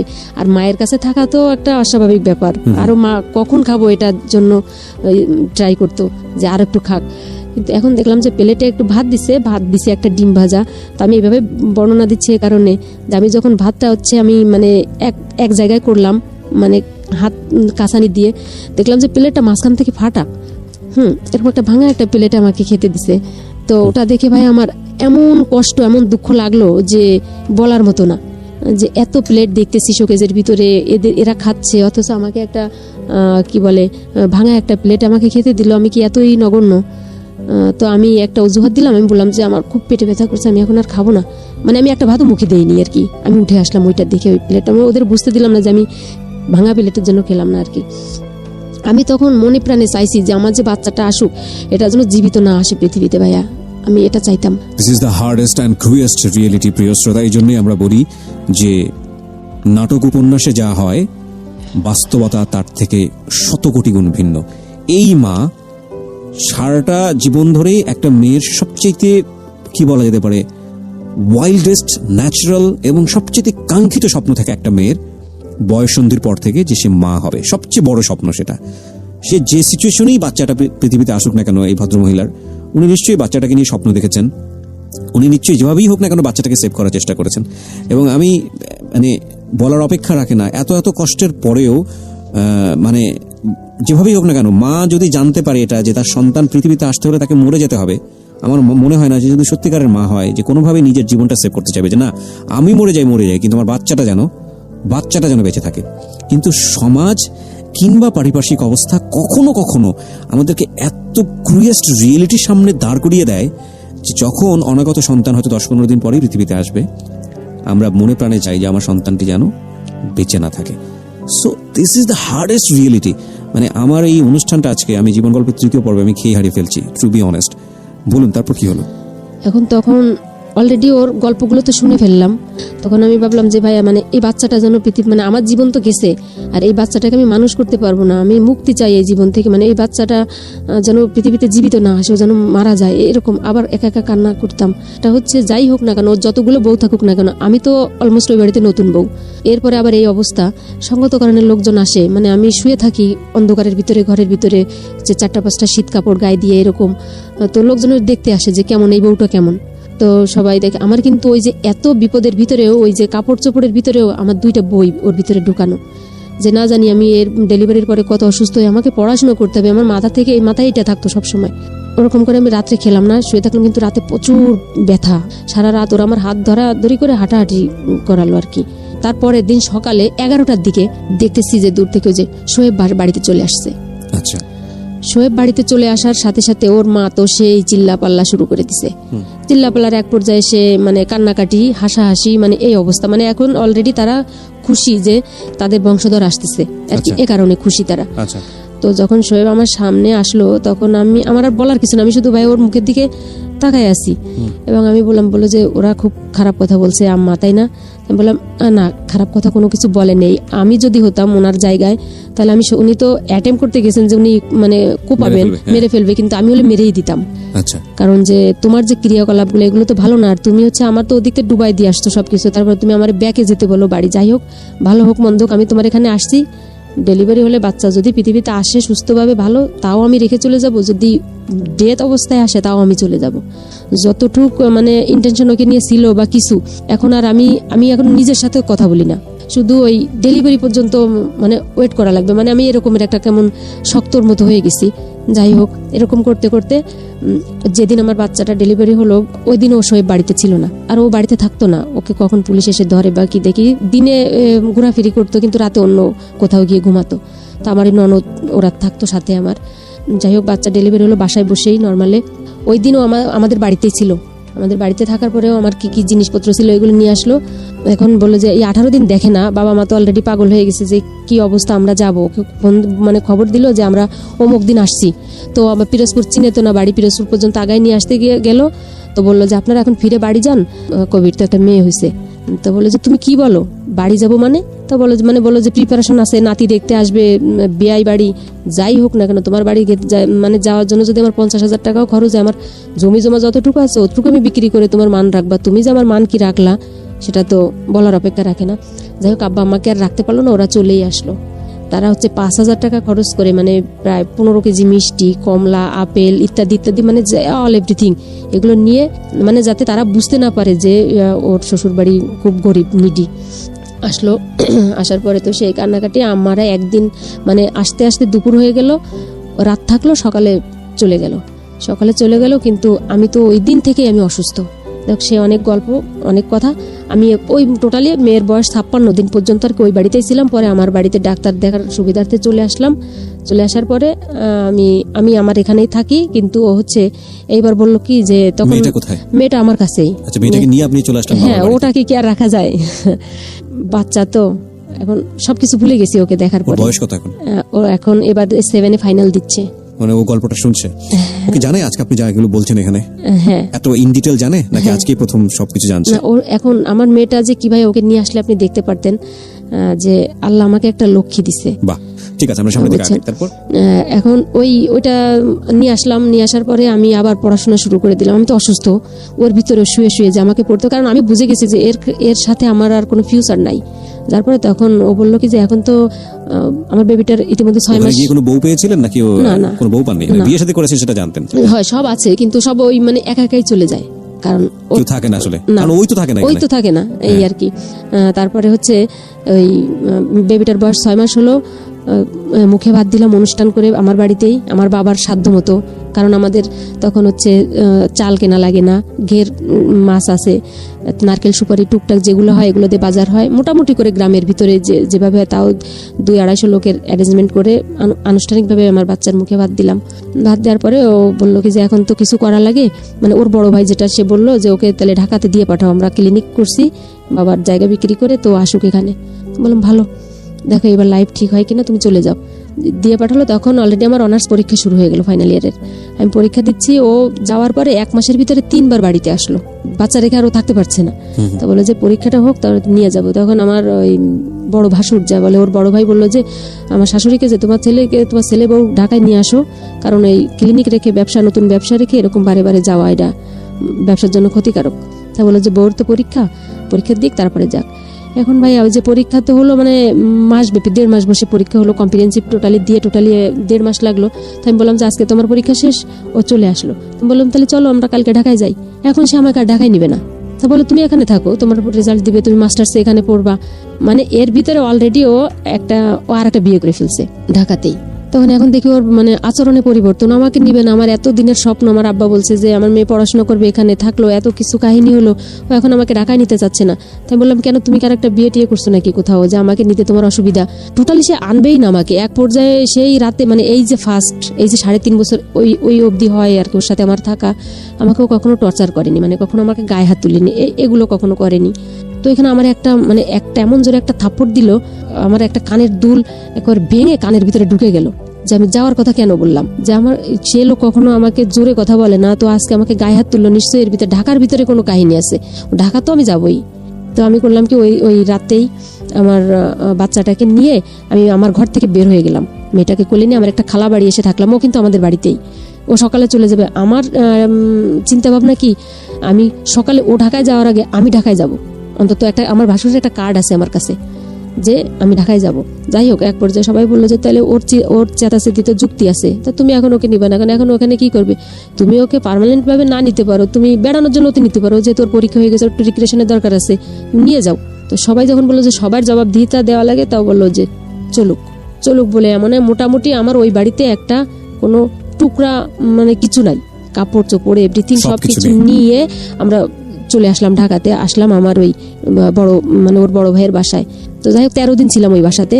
এই 13 দিনের ভিতরে ও একদিন ওই বাসাতে আসেনি, থাকেনি আমাদের সাথে, ওই ক্লিনিকেই থাকে। রাতে নাকি ওর ক্লিনিকে থাকা লাগে, কিন্তু ও রাতে ওই ক্লিনিকে থাকার নাম করে ও হচ্ছে ওই মহিলার কাছেই থাকে। যাই হোক, পরে ওর ভাই করলো কি, বাসা চেঞ্জ করে দিল, আমাদের ওই পুরনো বাসায় রেখে 30 তারিখে বা 1 তারিখে ঢাকা। তখন তো আমি বুঝতাম না যে বাসা ভাড়া কাকে বলে, ওই যে গ্যাস বিল, কারেন্ট বিল, এগুলো মানে এগুলো সম্পর্কে কোনো ধারণা নাই। তাও 1 তারিখে নাকি বাসা ছাড়তে হয়। তো ওরা আমাদের 29 তারিখে বাসা ছেড়ে চলে গেল। আমাদের 2 মা বেটিকে ওই বাসার ভিতরে রেখে সব মালামাল বের করে ফ্ল্যাটের ভিতরে, 5তলা ফ্ল্যাট, মানে 5 তলার পরে একটা রুমের ভিতরে বললো যে শোয়েব আসতেছে, তোমরা এখানে থাকো। ওরা সবাই চলে গেল আমাদের রেখে। আর একটা পাতিলে অল্প একটু ভাত আর একটা আলু সিদ্ধ এটা রেখে সবাই চলে গেল। তো শোয়েবকে এটা ক্লিনিকে গিয়ে বলে যে আমরা ওদের রেখে চলে আসছি, আমরা বাসা ভাড়া, তুই বাসা দেখে আর কি এখন নিজের মতো করে থাক। ওই ফাঁকা ঘরের ভিতরে ওই রাতটাতে এখন থাকা লাগবে। একদিনের কোথায় বাসা পাবে? আর ওকে কেই বা বাসা ভাড়া দিবে? কোনো ফার্নিচার নাই, মানে টোটালি কোনো কিছু নাই। একটা ব্যাগে যে একটা বাচ্চা নিয়ে কি করা, টাকা পয়সারও দরকার আছে। ভাইয়ের সাথে আর কি ওর অলরেডি জ্ঞানজাম হয়েছে, এটা আমি জানি না, এই কারণে ওর ভাই এই ডিসিশনটা নিতে বাধ্য হয়েছে আর কি, কারণ ওর তোর ক্যারেক্টার ভালো না এ কারণে। তো ওই রাতে আমরা ক্লিনিকে গেলাম, ওই যে ক্লিনিকে যে ডায়াগনস্টিক অ্যান্ড ক্লিনিক যে 11:30 ছিল মিরপুর, ওখানে। তো ওই রাতে বাচ্চাটাকে নিয়ে আমরা 3 জনে ওই যে কি বলে রিসেপশনের যে রুমটাতে এরকম কার্পেট বিছানো, ওখানে মানে একটা কাঁথা বিছিয়ে, কিন্তু আমাকে আল্ট্রাসোনোগ্রাম রুমে যেতে দিচ্ছে না। আমি তো দেখিনি কখনো এগুলো, শহরের পরে ব্যাপার সব আমি একটু দেখি, কোথাও যে এখানে থাকো এরকম। তখন বুঝি যে ওই মহিলা আবার আসছিল কিনা রাতে, এ কারণে কি আমাকে যেতে ওখানে নিষেধ করলো কিনা। যাই হোক, গেল, একটা বাসা নিল, টিন শেডের 3টা রুম সিরিয়ালি, মানে 3টা ঘর, মাঝখানের ঘরটা নিল হচ্ছে মনে হচ্ছে যেন 1 হাত মাথার উপরে আর কি চাটাই টিনের। তখন হচ্ছে 1 চৈত্র, ওই দিন শনিবার ছিল। তখন আমি বললাম যে 1 চৈত্র আরো শনিবার, আমাদের যাই হোক না কেন, 1টা আর 8টা দিয়ে শুরু হোক, এটাই কিন্তু আমাদের সংসার শুরু। তো শনিবার সংসারটা করুন, আর একটা দিন না হয় ক্লিনিকে থাকি, সমস্যা কি রাতে? এটা আমি বললাম। তো আমাকে অনেক উল্টাপাল্টা কথা বললো। যাই হোক, আমরা শনিবারে ওই বাসাতে উঠলাম। চৈত্র মাসের ঠাটা রৌদ্রে 1 হাত। ওখানে অনেক ঘটনা, যেহেতু আমি ছেড়ে যাচ্ছি। 1 মাস পর্যন্ত ছিলাম, এর ভিতরে আমার অনার্সের রেজাল্ট দিয়ে দিল এটা, এবং আমি বাড়ির সাথে যোগাযোগ রাখতে পারছি না। ওই 1 মাসেও আমি টোটাল, তখন চৈত্র মাস, নিচে ওই চালের অবস্থা এরকম, একটা ফ্যান নাই, একটা খাট নাই, কোনো কিছুই। বাচ্চাটাকে নিয়ে ওভাবেই ফ্লোরে আসি। তো এর ভিতরে ওর ভাইয়ের সাথে গ্যাঞ্জাম শুরু করে দিল, ওর ভাই ওকে ক্লিনিক থেকে বের করে দিল। আমি মানে ও দুপুরবেলা আসলো বাসাতে বাজার দিতে, তখন আমি সবসময় 3টা চেন পরতাম, মানে ও আমাকে দিছিল স্বর্ণের, বাচ্চার একটা আর আমার 2টা। তখন একটাই ছিল একটা আকিক পাথরের একটা লকেট ওলা একটা চেন ছিল। তো দেখি ওই চেনটাই বড় আর কি, মানে অনেক বড়। তো দেখি ওই আমার গলা থেকে নিয়ে নিল চেনটা, তো ওই গলায় দিত যে থাকুক। এখন দেখি হঠাৎ করে ওর গলায় চেনটা নাই। তো বললাম যে তোমার গলার চেনটা কোথায়? হঠাৎ হাত দিয়ে বলে যে পড়ে গেল নাকি কোথায়, আমার এক বন্ধুর বাসায় গেছিলাম, ওখানে তো শার্ট খুলেছিলাম, পড়ে গেছে নাকি, যাই হোক এরকম একটা কাহিনী। কিন্তু ওই চেনটা ওই মহিলাকে দিয়ে আসছে। মানে ওখান থেকে একদিন রাতে কথা কাটাকাটির এক পর্যায়ে যে তুমি, আমরা তো এখানে কিছুই চিনি না, মেয়েটা তখন অলরেডি অসুস্থ হয়ে গেল ওখানে যে গরমের কারণে।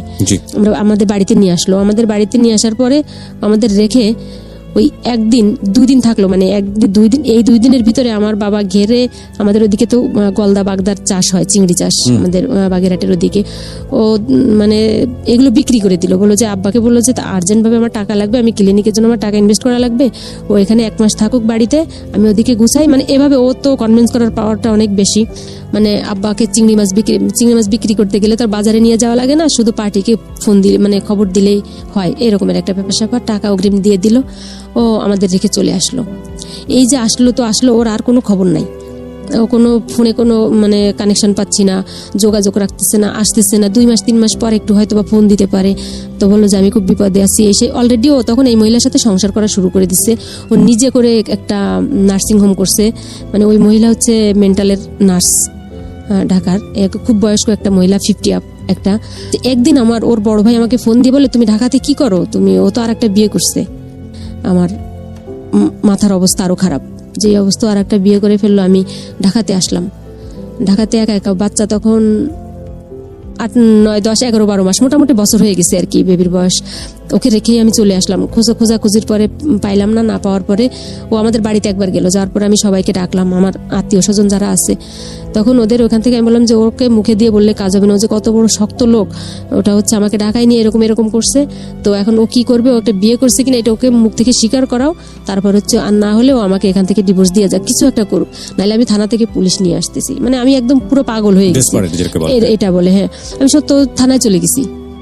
থানায় চলে যাওয়ার পরে এসে দেখি যে মানে আমার মানে লোকজন যাদের মাঝে ওকে বসায় রেখে গেছে, এদেরকে কনভিন্স করে কোন ফাঁকে ও ওখান থেকে চলে গেছে।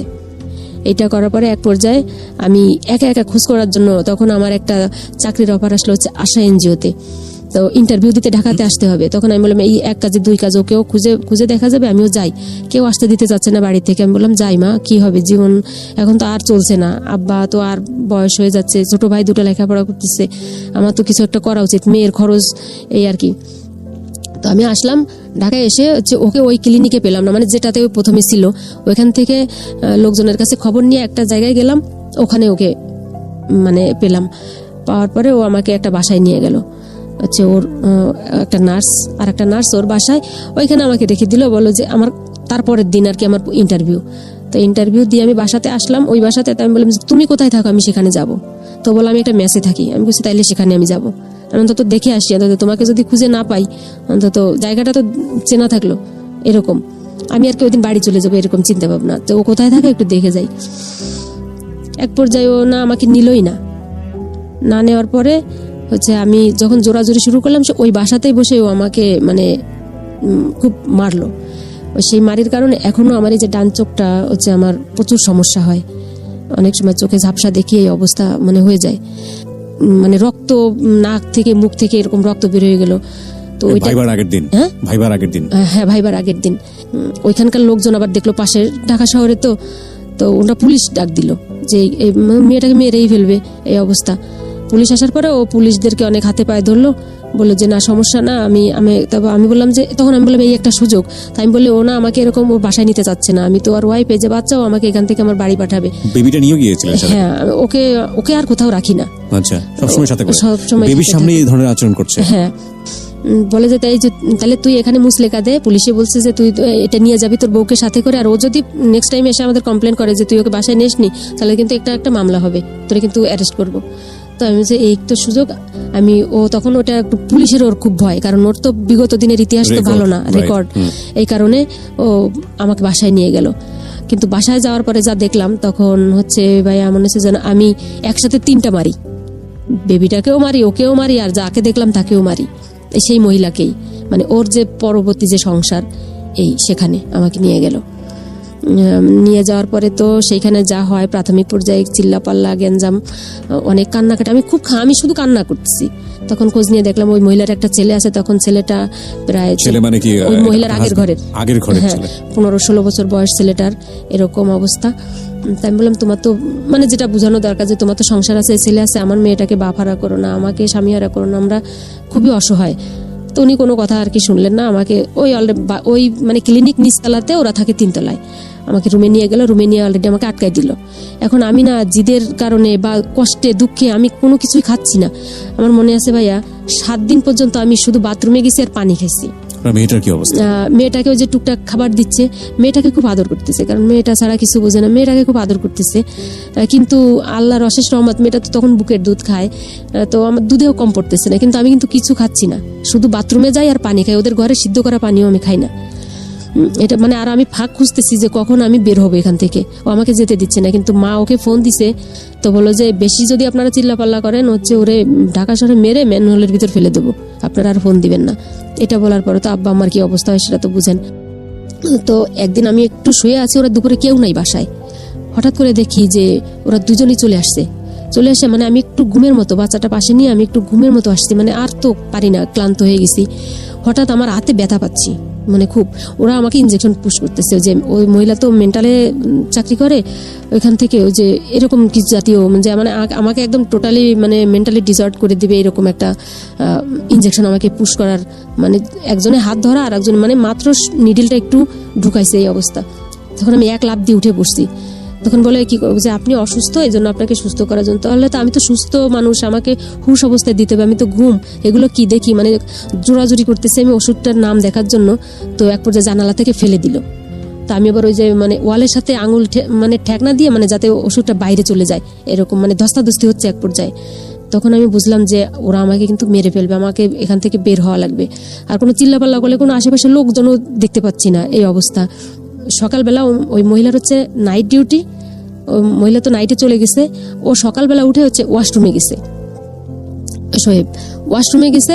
আমি এই ফাঁকে মানে আমার কাছে 12 টাকা না 13 টাকা এরকম ব্যাগে একটা কি ছিল, আর মেয়েটাকে কোলে নিয়ে আমি একদম শুধু বোরকাটা পরছি, আর ওই ব্যাগটা মানে খালি বাচ্চার যে একটু কাপড়ের একটা নেটের ব্যাগের ভিতরে 2-3টা কাপড় নিয়ে আমি ওইখান থেকে বের হয়েছি। বাইরের থেকে সিট কিনে দিয়ে দরজার, যে আমি বের হয়ে একদম আর্লি ইন দ্য মর্নিং আমি বের হয়ে রাস্তায় বের হয়ে চলে আসছি। বের হয়ে চলে আসার পর একটা সিএনজিকে বললাম যে যাবেন নাকি, যে সায়দাবাদ। ওই বললো যে হ্যাঁ যাবো, মানে সায়দাবাদ নিয়ে আসলো আমাকে। আমার কাছে কিন্তু কোনো টাকা নেই, 150 টাকা তখন সিএনজি ভাড়া চাইলো আমার কাছে। তখন আমি এটুকু বুঝলাম যে আমি স্ট্যান্ডে আসার পরে আমাদের পরিচিত রুটের গাড়ি, আমি চিনবো লোকজন, ওদের কাছ থেকে আমি হেল্প নিব।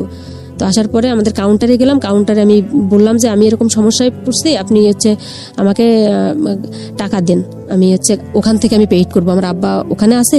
তো ওটা দিল, ওই টাকা দিয়ে সিএনজি ভাড়া দিয়ে দিলাম, আর বললাম যে আমি গাড়িতে যাব, আমাকে টিকিট করে দেন, ওখান থেকে আর কি সব টাকা আপনাকে পে করে দিব। অলরেডি ওইখানের ফোন থেকে, আমরা যে বাজারের নাম্বারে ফোন দিই ওইখান থেকে ফোন দিলাম যে ব্যস্ত, বাড়ি খবর পাঠাও ভাই, যে আমি আসতেছি, সাইনবোর্ড যেন আব্বা টাকা নিয়ে থাকে। যাই হোক, এরকম করে আমি মেয়েটাকে নিয়ে বাড়ি চলে আসলাম। বাড়ি আসার পরে হচ্ছে আমি মামলা করে দিলাম। মামলা করে দেওয়ার পরে, মামলা করতে গেলে টাকা লাগে, সে অনেক ইতিহাস। কিন্তু এক পর্যায়ে পুলিশরা 6 সালের প্রথম দিকে, 1 বছরের 6 সালের প্রথম দিকে মামলা করলেন। মামলা করাটা কি অতটা সহজ ছিল? হ্যাঁ, মামলা করাটা তখন অলরেডি সহজ ছিল না। মানে নিজেদের তো রিলেটিভ আত্মীয় স্বজন আছে, অনেক ধর্ণা ধরা লাগছে, মানে কি নারী নির্যাতন মামলা। তো বললো যে এত টাকা লাগবে, 12,000 টাকা লাগবে একটা মামলা রুজু করতে গেলে। তো ওখানকার একটা চেয়ারম্যানের সহায়তা নিলাম, আমাদের রিলেটিভ হয়। এখন আসামি ধরার আর কোনো মানে নোটিশ করা বা তদন্ত করা বা চার্জশিট দেওয়া, এগুলো কোনো কিছু নাই। তখন আমি বললাম আসামি কোথায় থাকে আমি জানি, আপনারা আমার সাথে যাবেন, ঢাকাতে আপনাকে ধরাই দিব। তো ওনারা যে এস্টিমেট আমাকে দিল যে ঢাকাতে, বাগেরহাট থেকে ঢাকাতে আসামি ধরাতে আসলে মিনিমাম 50,000 টাকা খরচ আছে, একটা গাড়ি নিয়ে আসতে হবে, ওখান থেকে ফোর্স নিয়ে আসতে হবে, প্রথম দিন যদি না পাই দ্বিতীয় দিন ওদের জন্য ওয়েট করতে হবে, তাদেরকে হোটেলে রাখতে হবে, তাদেরকে টাকা দিতে হবে, মানে এইসব মিলে 50,000 টাকার একটা অ্যামাউন্ট আমাকে বললো যে এই টাকা খরচ আছে তোমার। দেখেন 50 পয়সা খরচ করার মতো তো অ্যাবিলিটি আমার নাই। তো আমি বললাম যে আপনি আমাকে রিকলটা দেন, আমি একা মানে আসামি ধরি। তখন ওনারা হাসাহাসি করতেছে যে তুমি পারবা? তাই আমি বললাম যে আমি পারবো। তখন আর একজন বললো যে দিয়ে দেন তো, দেখেন পারে কিনা, বিপদ ছাড়ান। ওনারা মানে তাচ্ছিল সহকারে আর কি দিল আমাকে কাগজটা। দেওয়ার পরে আমি ওই দিনই রাতে গাড়িতে উঠলাম। রাতে গাড়িতে উঠে আমি তখন আর বেবিটাকে কাগজ দিয়ে দিল আপনাকে, মানে আপনি কিভাবে আসামি ধরবেন? আপনার তো ধরার এখতিয়ার নাই, আপনার সাথে তো পুলিশ লাগবে। এটা যখন আমি থানাতে দিব, মানে ওই কাগজটা আমাকে দিয়ে দিল, রিকুইজিশনটা দিয়ে দিল আমাকে আর কি, যে এটা আপনি ওইখানকার আসামি যে থানার আন্ডারে আছে ওই থানাতে জমা দিলে ওরাই আপনাকে হেল্প করবে। আচ্ছা আচ্ছা, জান এটা আমি বলছি আচ্ছা ঠিক আছে। তো আপনি ওটা নিয়ে ওই থানাতে জমা দিলেন? হ্যাঁ, আমি আসলাম, কিন্তু আমি আসার পরে আমি এখানে একটা মানে হেল্প পাইলাম, হচ্ছে আমার ওর বড় ভাই যে যাদের সাথে শেয়ারে বিজনেস করতো ওই যে ক্লিনিকের, ওদের সাথে ওদের খুব মানে জ্ঞানজাম, তো আমি ওনাদের হেল্পটা নিলাম, ওনাদের ওখানে গেলাম, ওনারা আমাকে পুরোপুরি হেল্প করলো। ওনারা হচ্ছে থানাতে গেল, থানাতে যাওয়ার পরে মানে আমার কোনো টাকা খরচ হলো না। থানাতে যাওয়ার পরে ওরাই হেল্প করে দিল, পুলিশও কোনো আমার কাছ থেকে কোনো টাকা নিল না। মানে আমার ওই বেবির ছবিটা দেখার পর আমার বেবিটা অনেক কিউট, আমি কান্নাকাটি করলাম, একটা টাকাও নিল না এই যে পল্লবী থানাতে। তো ওই বাসাতে গিয়ে কেউ ধরা গেল, দুজনকেই অ্যারেস্ট করলো। অ্যারেস্ট করার পরে ওরা অনেক মানে ওই মহিলার গলায় গহনা টহনা ছিল, ওরা আমাকে দিয়ে দিল, বললো যে এগুলো নিয়ে আপনি আমাকে ছেড়ে দেন, আমি ওকে ডিভোর্স দিচ্ছি এখনই। তখন আমি ওইগুলো ধরে আবার মানে ফিকা ফেলে দিলাম, বললাম যে আমার মানে কোটি টাকা জীবনই শেষ হয়ে গেছে, সোনা দানা দিয়ে আমি কি করবো? তুমি তো আমাকে বলছিলে যে তুমি 15 দিনের ভিতরে ওকে ডিভোর্স দিয়ে দেবে, তুমি দিব্যি বহাল তবিয়তে সংসার করতেছো, আমার তো কোনো খোঁজ খবর নেয় না, বাচ্চাটার কোনো খোঁজ খবর নেয় না। এটা বলার পরে তখন ওই থানার ওসি মানে তখন উনি বললেন যে তোমার কিন্তু ওইগুলো আনলে তোমার নামে কিন্তু কোনো কেস হইতো না, কারণ ওরা তোমাকে কিন্তু স্বেচ্ছায় দিয়ে দিয়েছে, দেখলাম যে তুমি ওইগুলোর লোভী না। মানে উনি কোন সেন্সে বলছে আমি জানি না। তো যাই হোক, ওখান থেকে আমি আবার চলে আসলাম। পরে মামলা ওইভাবে চলতে থাকলো। আসামি যেহেতু বাগেরহাটে মামলা, ওদের চালান করে নিল, ওদের হাইকোর্ট করা লাগলো। ওই মামলায় হাইকোর্ট করে জামিন হলো। জামিন হওয়ার পরে এক পর্যায়ে ওরা আমার নামে বিভিন্ন ধরনের মামলা দিতে থাকলো, একটার পর একটা কাউন্টার মামলা যেটাকে বলে। তো আমি বাড়িতে, বাচ্চাটার তখন হচ্ছে 2.5 বছর অলরেডি হয়ে গেছে, মামলা এরকম ঘুরতেছে। হঠাৎ করে একদিন রাতে আমার বাড়িতে পুলিশ গেল, মানে সবে মাত্র একটু শুইলাম এর ভিতরে, শীতের রাতে, তাও আবার ও জামিন থেকে বের হয়ে আমার নামে যে একটা মামলা দিল ওটার অ্যারেস্ট ওয়ারেন্ট বের করে থানা থেকে আমাদের পুলিশ নিয়ে এসে আমার ছোট ভাই তখন এসএসসি পরীক্ষা দিবে, আমার আব্বা আর আমাকে নিয়ে গেল। এটা বলে নিয়ে আসছে যে এটা হচ্ছে আমার বাসায় কাজের বুয়া ছিল, হচ্ছে ওর ভাই আর বাবার সহযোগিতা আমার বাসার মালামাল চুরি করে নিয়ে আসছে। বুঝতে পেরেছি, মানে আপনাকে হ্যারাস করার চেষ্টা করতেছে। তো এটা তো জানি না তখন থানাতে অলরেডি মানে আমার এলাকায় আমার একটা, তো আগেই বলছি আমার শিক্ষা খাতে বা আমার হচ্ছে মানে এই যে সোশ্যাল যে কাজগুলো ওয়েলফেয়ার, এই কারণে আমার একটা পরিচিতি ছিল। তো ওসি সাহেব দেখলাম, মানে যে কোনো প্রোগ্রামে তো যেতাম, তো ওসি সাহেব দেখে বললো যে আজমিরা তুমি? তো আমি বললাম যে এইটা এই অবস্থা, এই ও আমার হাজবেন্ড হয়, এই মামলা। আসামি যেহেতু ধরে নিয়ে আসছে, ছাড়ার এখতিয়ার তো আসামির সামনে নাই। তো ওরাও রাতে পালায় ওখান থেকে, থানা থেকে চলে গেল, কারণ ওদের নামে আরো মামলা আছে, ধরবে। ওরা চলে আসলো, আমার সকালে কোর্টে চালান দিল আমাদের 3 জনে, আমাদের ওই দিন জামিন হয়ে গেল বাগেরহাট কোর্টের থেকে। এক পর্যায়ে সবাই আমাকে বললো, ইতিমধ্যে আমার অনার্সের রেজাল্ট হয়ে গেল, আমি মাস্টার্সে ভর্তি হয়ে গেলাম। মাস্টার্সে ভর্তি হওয়াকালীন মানে আমার একটা কলেজে চাকরি হলো, ওখানে কলেজটা এমপিও হয়নি। তো বললো তোমার এখন একটা স্ট্যাটাস আছে, এই যে কোর্টে আসা যাওয়া করো, দেখো ওরা মিউচুয়ালের কথা বললে। হ্যাঁ, এখন শেষ পর্যন্ত মামলা তুলে নিলাম। এই অবস্থাতে আর কি এখন ডিভোর্স দিয়েছেন না? হ্যাঁ, ও তো ডিভোর্স যেহেতু মিউচুয়াল হলো, তো ডিভোর্সের মাধ্যমে কত সালে ডিভোর্স হলো? এটা হচ্ছে 2009 সাল, 2008 শেষের দিকে। সো ওটা মিটে গেল, এবং পরবর্তী সময়ে আপনি যেভাবেই হোক না কেন জীবন সংগ্রামে এগিয়ে গেছেন। আপনার একটা জব হয়েছে, আমি যতদূর জানি, আপনি কাজ করছেন, আপনার ফ্যামিলিকে দেখার চেষ্টা করেছেন, আপনার বাবা মা ভাই এদেরকে দেখার চেষ্টা করেছেন প্রতি মুহূর্তে। এবং আপনি সেকেন্ড বিয়েও তো করেন বোধ হয়, না? কত সালে? 2012 শেষের দিকে। 2012 সালের শেষের দিকে আপনি এখন এই সংসারেই আছেন? জি। আচ্ছা, তো সামহাউ আগের যে জীবন, সেই জীবনের চেয়ে এই জীবনের তো নিশ্চয়ই একটা পার্থক্য আছে। আপনি হ্যাপি কিনা? হ্যাঁ, আমি হ্যাপি। এখানে হ্যাপি হওয়ার মূল আর একটা কারণ আছে, যে এ হচ্ছে আমার সবকিছু জানে এবং এটা আমার ফিউচার লাইফের গাইড। ওর সাথে আমার এই সম্পর্ক এরকম খারাপ হওয়ার পরে আমি কোনো বাবার কোলে কোনো বাচ্চা দেখতে পারতাম না। ভাবতাম যে পৃথিবীতে সমস্ত বাচ্চার বাবাগুলো মারা যেত, আমার বাচ্চার বাবা, আমার বাচ্চা তার বাবার কোলে উঠতে পারতেছে না। ও বাবার আদর কাকে বলে, বাবা ডাকটা কাকে বলে ও বোঝে না, কারণ 6 মাস বয়সের থেকে তো ওর কাছ থেকে ও মানে বিচ্ছিন্ন। মানে আমার এই হাজবেন্ডকেই ও বাবা হিসেবেই জানে, ওকেই প্রথম এই বাবাটাকে ওকেই জানে। মানে ওকে আমি এত কষ্টের ভিতর থেকে ওকে আমি খুব ভালোভাবেই মানুষ করছি এই পর্যন্ত। তো ওর ফ্যামিলি এটা খুব মেনে নিছে। এখন বললো যে দেখো, ও ঢাকায় এসে আমার চাকরির সুবিধায় ওর সাথে পরিচয়। তো বললো যে যতই জব করেন? হ্যাঁ, জব করতেন, এখন অবশ্য একটা বিজনেসের ভিতরে আছে। তো বললো যে যতই যা বলো না কেন, একটা মানুষের একটা পুরুষের দরকার আছে একটা খুঁটির, কারণ যেহেতু তুমি তোমার বাবা মার জন্য এখন করতেছো, তোমার ভাইয়েরা আছে, তাদের সংসার হবে, কতদিন তুমি এভাবে থাকতে পারবা জানি না। Somehow উনি আপনাকে মোটিভেট করেছেন মোটিভেট এটার করছে, এখন ভালো মানে আমার কাছে মনে হয়েছে 1 থেকে 1.5-2 ঘন্টা আমি একটা পুরো ফ্লোর মধ্যে ছিলাম। জীবন যে কতটা মানে ভালনারেবল হতে পারে, কতটা ভয়াবহ হতে পারে, কষ্টনীয় হতে পারে, কিন্তু আপনি কখনো হাল ছাড়েননি। আমি যেটা দেখেছি এই মানুষটাই, আপনি আপনার সংসার চালাচ্ছেন, আপনার বাবা মাকে দেখতেছেন, এবং আপনি একটা যাই হোক না কেন একটা সংসার জীবনে আছেন, যেটা আপনার প্রথম সংসার জীবনের চেয়ে অনেক ভালো। অনেক ভালো। এখন যে শ্বশুর বাড়ির ফ্যামিলিটা, এরা মানে বর্তমান বাংলাদেশের প্রেক্ষাপটে খুব প্রথম সারির লোক এরা আছে।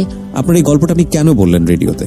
কিছু দৈবিক কিছু বিষয়গুলো আছে যেগুলো আমরা বলি যেগুলো কপালের দোষ। আসলে এগুলো এখন বর্তমান যে মানে হাই প্রোফাইলের শিক্ষাগুলো, এগুলো বুঝতে চায় না বা এগুলো মানতেই চায় না যে না, আমাদের ভাগ্য নিজের হাতে তৈরি। এটা আসলে একটা কি বলে, আল্লাহর পরে আর কিছু নাই। তো আমার জীবনটা যে অশিক্ষিত একটা মানুষ বা অসহায় একটা মানুষ, মানুষের পদে পদে মানে মানুষের দ্বারে দ্বারে গিয়ে হচ্ছে প্রতারণার শিকার হয়, আর আমি হচ্ছে একটা শিক্ষিত মানুষ হয়ে আমি প্রত্যেকটা জায়গায় গিয়ে আমি প্রতারণার শিকার হয়েছি। এখন এই যে আমি যখন এত বিপদের ভিতরে থাকছি, যেটা সত্যই কথা, আমি আমার ব্যাগের ভিতরে একটা বই থাকতো, আমি বাসে মানে ঢাকায় আসতেছি তো আমি ওই জানালার পাশে বসে আমি 2 লাইন পড়তাম। বা আমি হচ্ছে এমনও দিন গেছে যে আমি হচ্ছে এজলাসে উঠে গেছি তখন আমি পরীক্ষা দিয়ে, মানে আমি এইটা চিন্তা করতাম যে আমার ভিতরে যদি শিক্ষা থাকে, আমার যদি সার্টিফিকেট থাকে, তাহলে আমি কোথাও না কোথাও গিয়ে আমি কাজ করে খেতে পারবো। অন্তত মানে নিম্নমানের জীবনযাপন আমাকে করতে হবে না, একটা মানে স্ট্যান্ডার্ড মাফিক লাইফটা লিড করতে পারবো, যেখানে গেলে অনার পাওয়া যায় বা কিছু। আমি কখনো